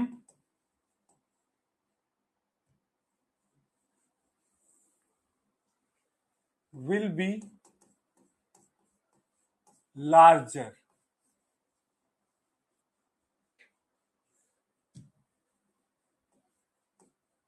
T up और टी डाउन। बताओ इन दोनों में से कौन बड़ा होगा, ऊपर जाने में ज्यादा समय लगेगा या नीचे आने में? क्या कहते हो, ऊपर जाने में ज्यादा समय लगेगा या नीचे आने में? टी अप तो क्या था, टी अप है u अपॉन जी प्लस ए और टी डाउन क्या था, टी डाउन है u अपॉन √ओवर G plus A into G minus ए। कौन बड़ा है बताओ, अपवर्ड वाला टाइम बड़ा है या डाउनवर्ड, ऊपर जाने में ज्यादा समय लगेगा या नीचे आने में? बताओ कौन सा बड़ा है, ऊपर जाने का टाइम बड़ा या नीचे? तो देखो उसको थोड़ा सा ऐसे समझते हैं, टी अप को ऐसे लिखो u अपॉन √ओवर जी प्लस ए और जी प्लस ए। बोलो हाँ या ना। भाई जी प्लस ए को लिख सकता हूं √ओवर जी प्लस ए का स्क्वायर, तो जी plus A into ji plus ए। तो यहां जी प्लस ए है, यहां जी माइनस ए है, बाकी सेम। तो इसमें नीचे वाली टर्म बड़ी है, मतलब टी अप छोटा है, टी अप जो है वो छोटा है टी डाउन। ऊपर जाने का समय जो है कम है नीचे आने से, नीचे आने में ज्यादा समय लगेगा, नीचे आने में ज्यादा समय लगेगा, नीचे आने में ज्यादा समय लगेगा। तो ये कुछ ऑब्जर्वेशंस हैं, जब एयर रेजिस्टेंस को कंसीडर किया जाए तो क्या होगा। लेकिन याद रहे यहां मैंने एयर रेजिस्टेंस के फोर्स को कांस्टेंट लिया है, चाहे वो ऊपर जा रहा है चाहे वो नीचे, और डायरेक्शन हमेशा मोशन के अपोजिट लिए, इसलिए ये रिजल्ट आया। एक्चुअल में कांस्टेंट नहीं होता है, एयर रेजिस्टेंस का फोर्स स्पीड डिपेंडेंट होता है कि कितनी स्पीड से ऑब्जेक्ट चल रहा है, तो कांस्टेंट नहीं होता है। लेकिन यदि कांस्टेंट दे तो आप ये चीजें निकाल सकते हैं, यदि कांस्टेंट ना दे तो फिर तो वेरिएबल है, फिर तो वो सिचुएशन दे उसके अकॉर्डिंग इंटीग्रेशन डिफरेंशिएशन उनसे सोल्व होगा। क्या ये बात क्लियर है, क्या ये बात क्लियर है? बोलो मुन्ना बोलो।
हाँ भाई,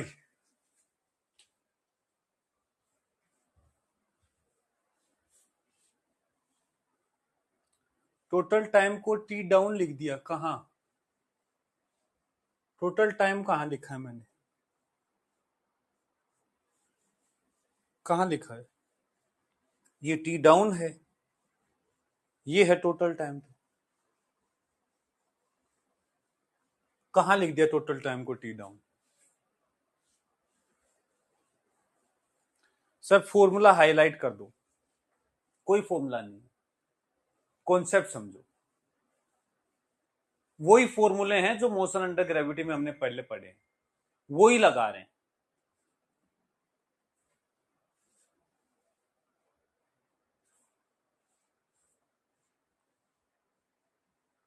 जब टर्मिनल वेलोसिटी पढ़ते हैं तो क्या टर्मिनल वेलोसिटी होती है तब एक्सेलरेशन कांस्टेंट होता है? नहीं, एक्सेलरेशन जीरो हो जाता है। वो वेरिएबल एयर रेजिस्टेंस लगता है वहां पे, और एयर रेजिस्टेंस का फोर्स बढ़ते बढ़ते जब ग्रेविटी के बराबर पहुंच जाता है तब टर्मिनल वेलोसिटी आती है।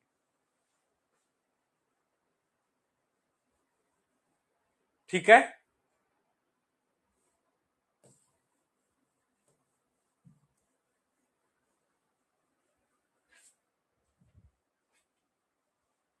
ये करो,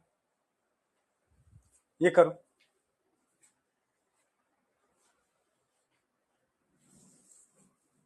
A particle is thrown upward from ground, it experiences a constant air resistance which can produce a retardation of 2 meter per second square. Opposite to the direction of velocity of the particle, the ratio of time of ascent and time of descent. Ascent और descent का ratio निकालना है। तो हमें यहां given है कि जो A की वैल्यू है, A सिर्फ एयर रेजिस्टेंस का, वो 2 मीटर पर सेकेंड स्क्वायर है। तो G effective in upward motion, upward motion ऊपर जाने के मोशन में जो जी इफेक्टिव होगा that is ji plus A. G की वैल्यू 10, ए की वैल्यू 2, 12 मीटर पर सेकेंड स्क्वायर ऊपर जाते समय एक्सेलरेशन होगा। इन डाउनवर्ड मोशन जब ये नीचे आएगा तो नीचे आने के मोशन में जो जी इफेक्टिव होता है वो हो जाता है जी माइनस ए। तो ये हो जाएगा 10 माइनस 2, 8 मीटर पर सेकेंड स्क्वायर। बट ये मेरे ख्याल से निकालने की जरूरत है नहीं, हम सीधा फॉर्मूला लगाएंगे, छोड़ो, हम सीधा फॉर्मूला लगाएंगे। टी असेंट ऊपर जाने का टाइम होता है u upon ji plus a. U है और जी प्लस ए 12 हो गया। टी डाउन नीचे आने का टाइम ये होता है u upon root over g square minus a square. तो ये हो जाएगा यू अपॉन रूट ओवर 10 का स्क्वायर 100 माइनस 2 का स्क्वायर 4, यू अपॉन 96 रूट 96। तो रेशियो क्या हो जाएगा? T up upon t down, ratio हो जाएगा u upon 12 u upon root 96। U cut गया, रूट ओवर 96 अपॉन 144। काट दो इसको, 4 से काट दे, 4 दूनी 8, 1 4 चौक 16, 4 तिया 12, 13 14 24, 4 छिका 24 और काट दो, 12 दूनी 24, 12 तिया 36, रूट 2/3, रूट 2/3। क्या बोलते हो है भाई?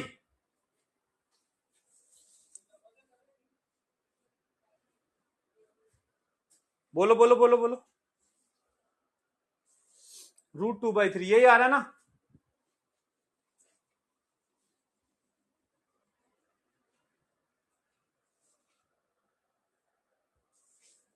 वन 144 कहां से आया? आ जाता है बेटा आजकल। ये रूट 96 हो गया और ये 12 लिखा था, 12 को अंदर ले जाएंगे 144 हो जाएगा, 12 को रूट के अंदर ले जाएंगे 144 हो जाएगा। पढ़ने की बजाय सोल्व किया करो, अपने आप आएगा आंसर। जिस दिन सोल्व करोगे ना, लिखने की बजाय, कमेंट लिखने की बजाय थोड़ा कैलकुलेशन करोगे ना, उस दिन अपने आप समझ में आएगा।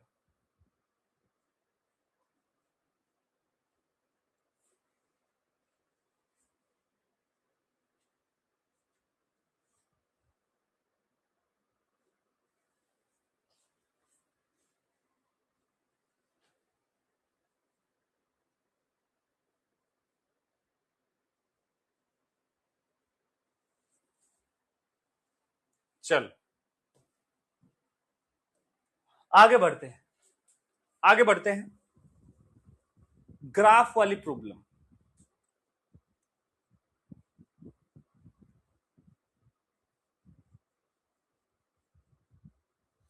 ग्राफ वाली प्रॉब्लम।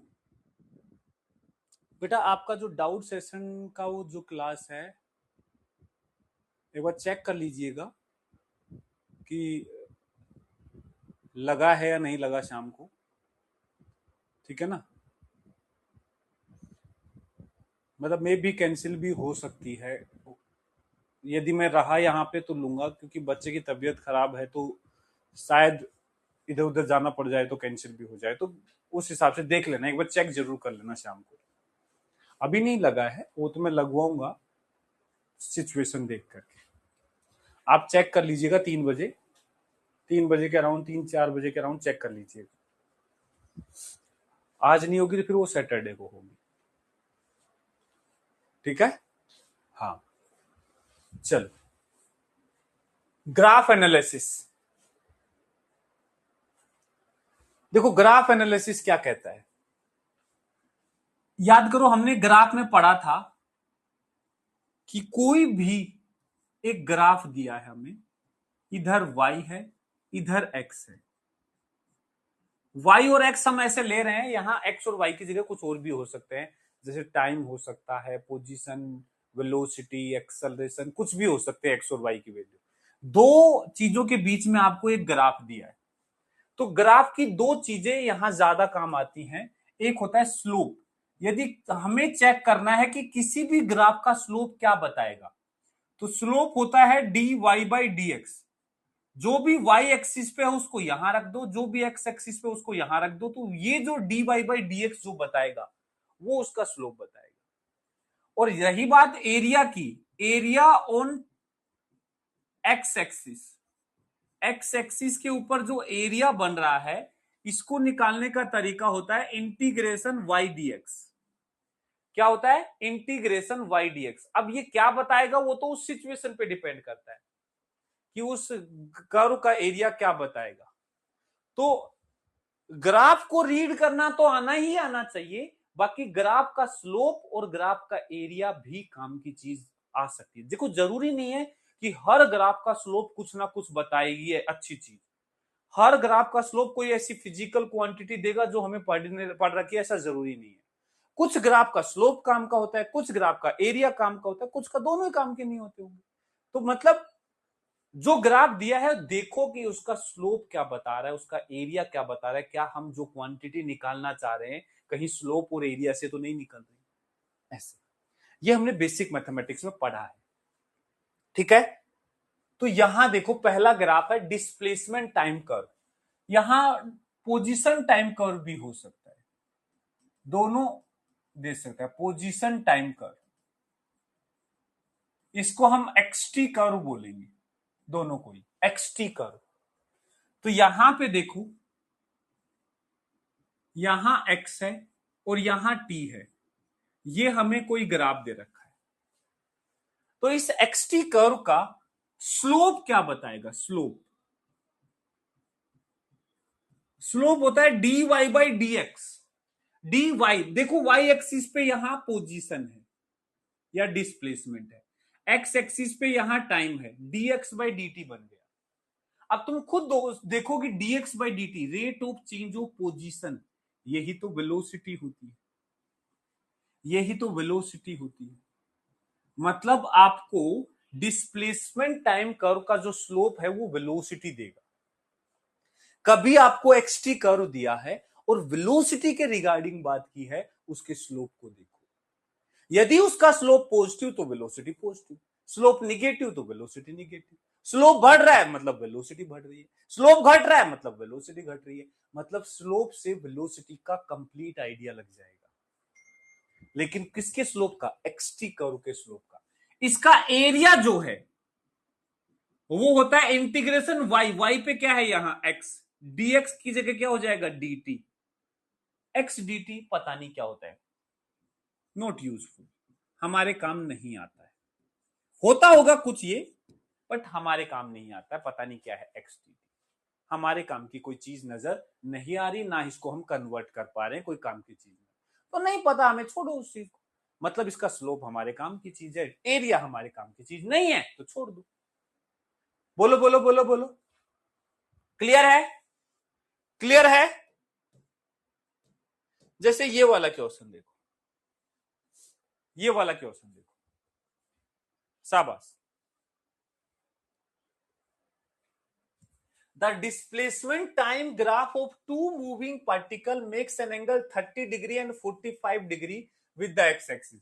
पहला ग्राफ ये है 30 डिग्री बना रहा है, दूसरा ग्राफ ये है 45 डिग्री बना रहा है एक्स एक्सिस से। रेशियो ऑफ टू वेलोसिटी बतानी है।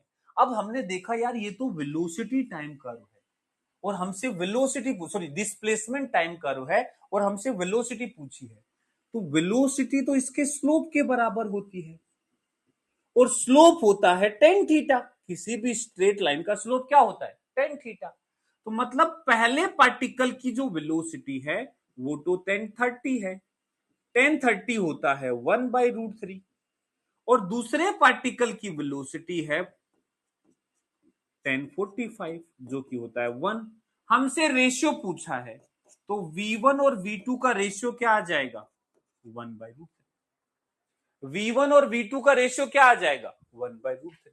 This is the answer, this is the answer. बोलो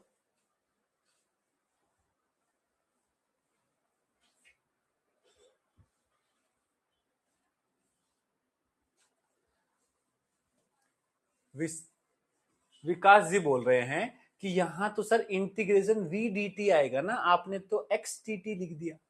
अरे मेरे भाई एरिया हमें एक्स टी कर्व का निकालना है तो इंटीग्रेशन वाई डी एक्स होता है। अब बताओ वाई पे क्या है, यहां पे वाई पे यहां एक्स है, Y D X, D X X की जगह यहां क्या है टी, तो D T integration X D T. हर चीज का area integration we D T नहीं होता है, यहां वेलोसिटी है ही नहीं तो तू वी कहां से ला रहा है।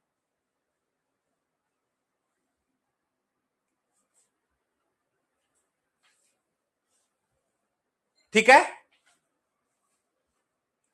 चल ये वाला क्वेश्चन करो, ये वाला क्वेश्चन करो।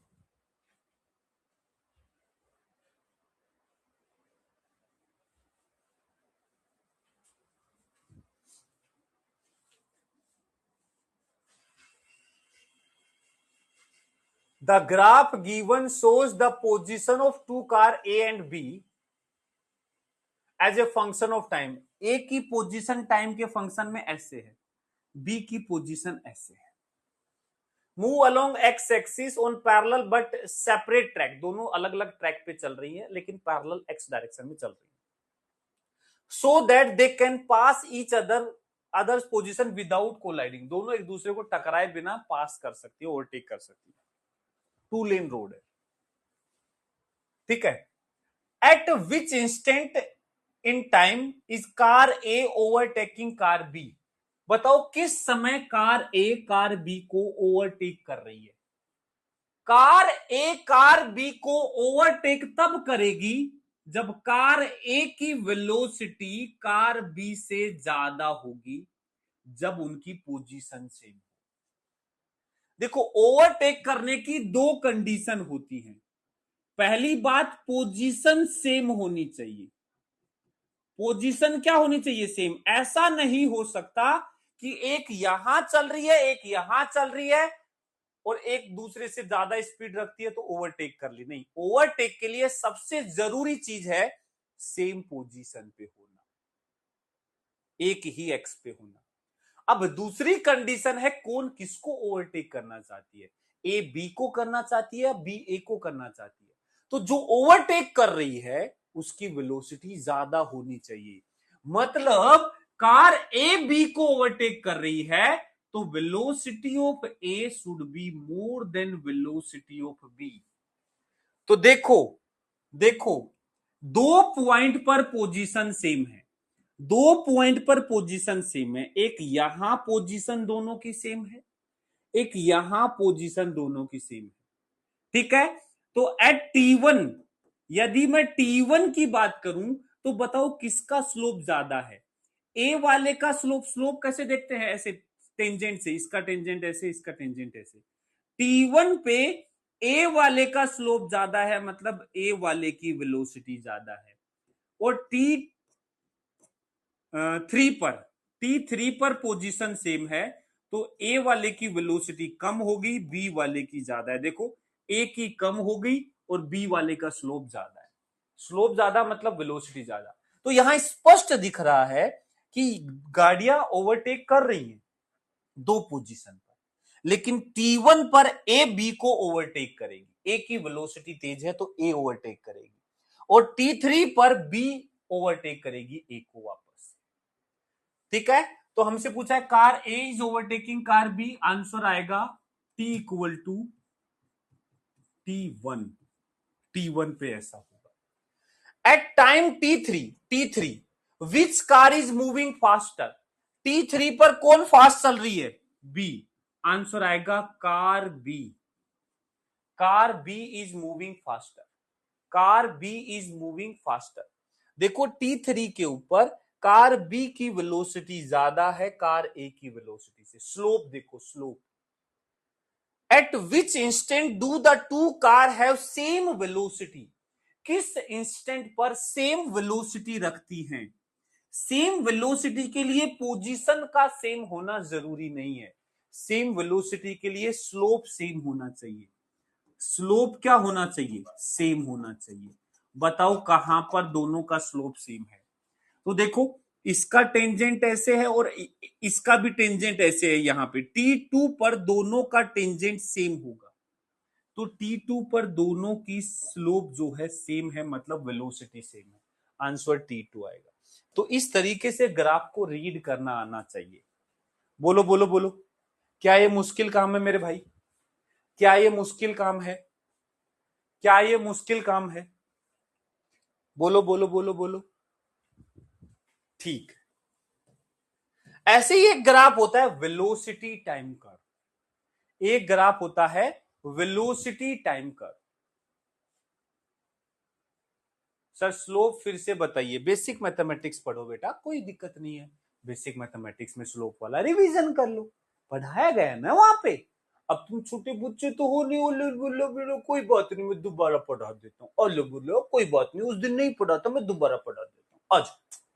नहीं बेटा, पढ़ लो, जाओ बेसिक मैथमेटिक्स का चैप्टर खोलो और पढ़ लो, या फिर जाओ उस दिन का लेक्चर देख लो, पढ़ लो, आ जाओ। वेलोसिटी टाइम कर्व, देखो वेलोसिटी टाइम कर्व जो है, यहां मैं वाई एक्सिस पे इस बार ले रहा हूं वेलोसिटी और एक्स एक्सिस पे ले रहा हूं टाइम, और ये कोई हमें ग्राफ दे रखा है। तो देखो इसका जो स्लोप है, स्लोप, इसका स्लोप बताएगा d y by d x. Y पे क्या है, यहां v है, अपॉन डी एक्स, एक्स पे क्या है, यहां t है। देखो अपने आप ही निकल के आ रहा है, इसका स्लोप है dv बाई dt। ये तो जाना पहचाना लग रहा है, क्या, एक्सेलरेशन। तो अब रटने की जरूरत नहीं है, समझ लिया। बाकी याद भी रखो कि वेलोसिटी टाइम ग्राफ का जो स्लोप है वो एक्सेलरेशन देता है। यदि मैं एरिया की बात करूं, एरिया ऑन टाइम एक्सिस, कि टाइम एक्सिस पर एरिया जो बनेगा वो क्या देगा, तो यह आएगा इंटीग्रेशन वाई डीएक्स। वाई की जगह क्या है यहां, v, वाई डीएक्स, वाई की जगह v हो गया, dx की जगह dt, x की जगह यहां t है, dt। अब ये इंटीग्रेशन v dt क्या बता सकता है, v को लिख सकते हैं dx बाई dt, और ये dt कट गया तो dx का इंटीग्रेशन आ जाएगा डेल्टा x। डेल्टा एक्स क्या होता है? डिस्प्लेसमेंट। तो ये जो एरिया है ये देगा डिस्प्लेसमेंट। क्या देगा?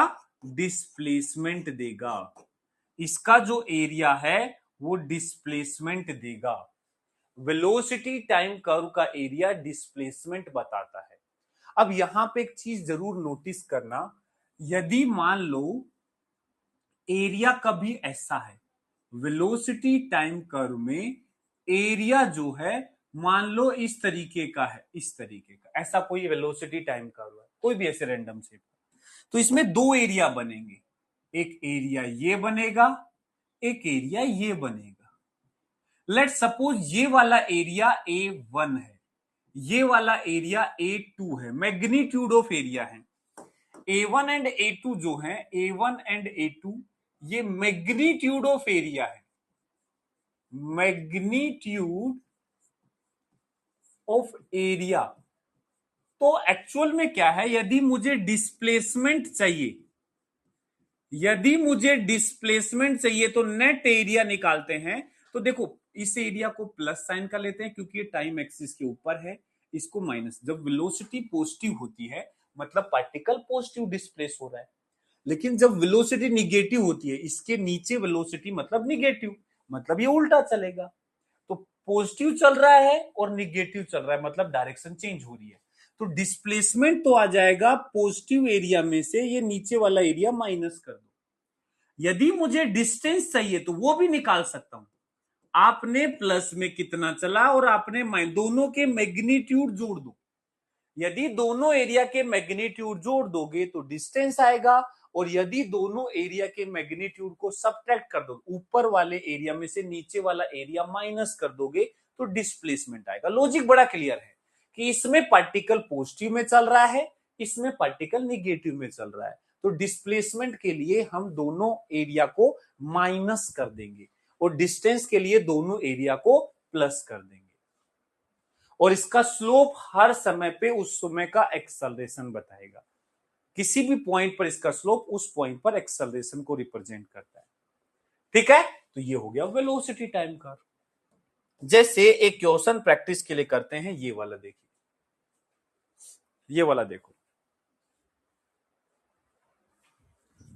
ए particle start from the origin at t equal to 0, मतलब ओरिजिन से स्टार्ट करता है t इक्वल टू 0 पर, and moves with positive x axis. The graph of velocity with respect to time shown in the figure. What is the position of the particle at 5 second? 5 second. देखो graph तो हमें दे रखा है 8 second का, लेकिन हमें position सिर्फ 5 second पे बतानी है। तो सबसे पहले तो ये ध्यान रखना कि 5 सेकेंड पे बतानी है, मतलब 5 सेकेंड के पहले पहले का एरिया हमारे काम का है, इसके आगे हमें जाना ही नहीं है। तो ये वाला जो एरिया होगा, वेलोसिटी टाइम कर्व का जो ये एरिया होगा, ये बताएगा इसका डिस्प्लेसमेंट। हमें बतानी है पोजीशन। तो देखो हम क्या कहेंगे, जो डिस्प्लेसमेंट है वो इसके एरिया के बराबर होगा। किसके बराबर होगा? एरिया के। डिस्प्लेसमेंट होता है final position minus initial position, और एरिया है, अब यहां एरिया में देखोगे तो एक तो बन रहा है ट्राइंगल, एक बन रहा है ये रेक्टेंगल, और एक ये रेक्टेंगल। तो यहां 3 एरिया है। ये वाला एरिया हो जाएगा हाफ इंटू बेस 2, हाइट 2, तो ये 2 मीटर, तो ये आ गया। और ये वाला एरिया आ जाएगा बेस इंटू हाइट, मतलब दोनों साइड का मल्टीप्लीकेशन, 4 मीटर ये आ जाएगा। ये वाला एरिया आ जाएगा 1 गुना 3 मीटर ये आ जाएगा। तो टोटल एरिया हो जाएगा, दो सारे पॉजिटिव हैं, सब ऐड हो जाएंगे। फाइनल निकालनी है, इनिशियल 0 दे रखी है, ओरिजिन देखो ओरिजिन पे है, बराबर 4 3 7 और 2 9 मीटर, तो फाइनल पोजीशन आ जाएगी 9 मीटर। डिस्प्लेसमेंट भी 9 मीटर ही आएगा और फाइनल पोजीशन भी 9 मीटर, क्योंकि इनिशियली ओरिजिन से स्टार्ट हुआ। देखो ये आंसर आ गया। तो ये हो गया वेलोसिटी टाइम कर्व, ये हो गया वेलोसिटी टाइम कर्व। बोलो बोलो बोलो बोलो, क्या कुछ क्वेश्चंस आपको होमवर्क में दे दूं?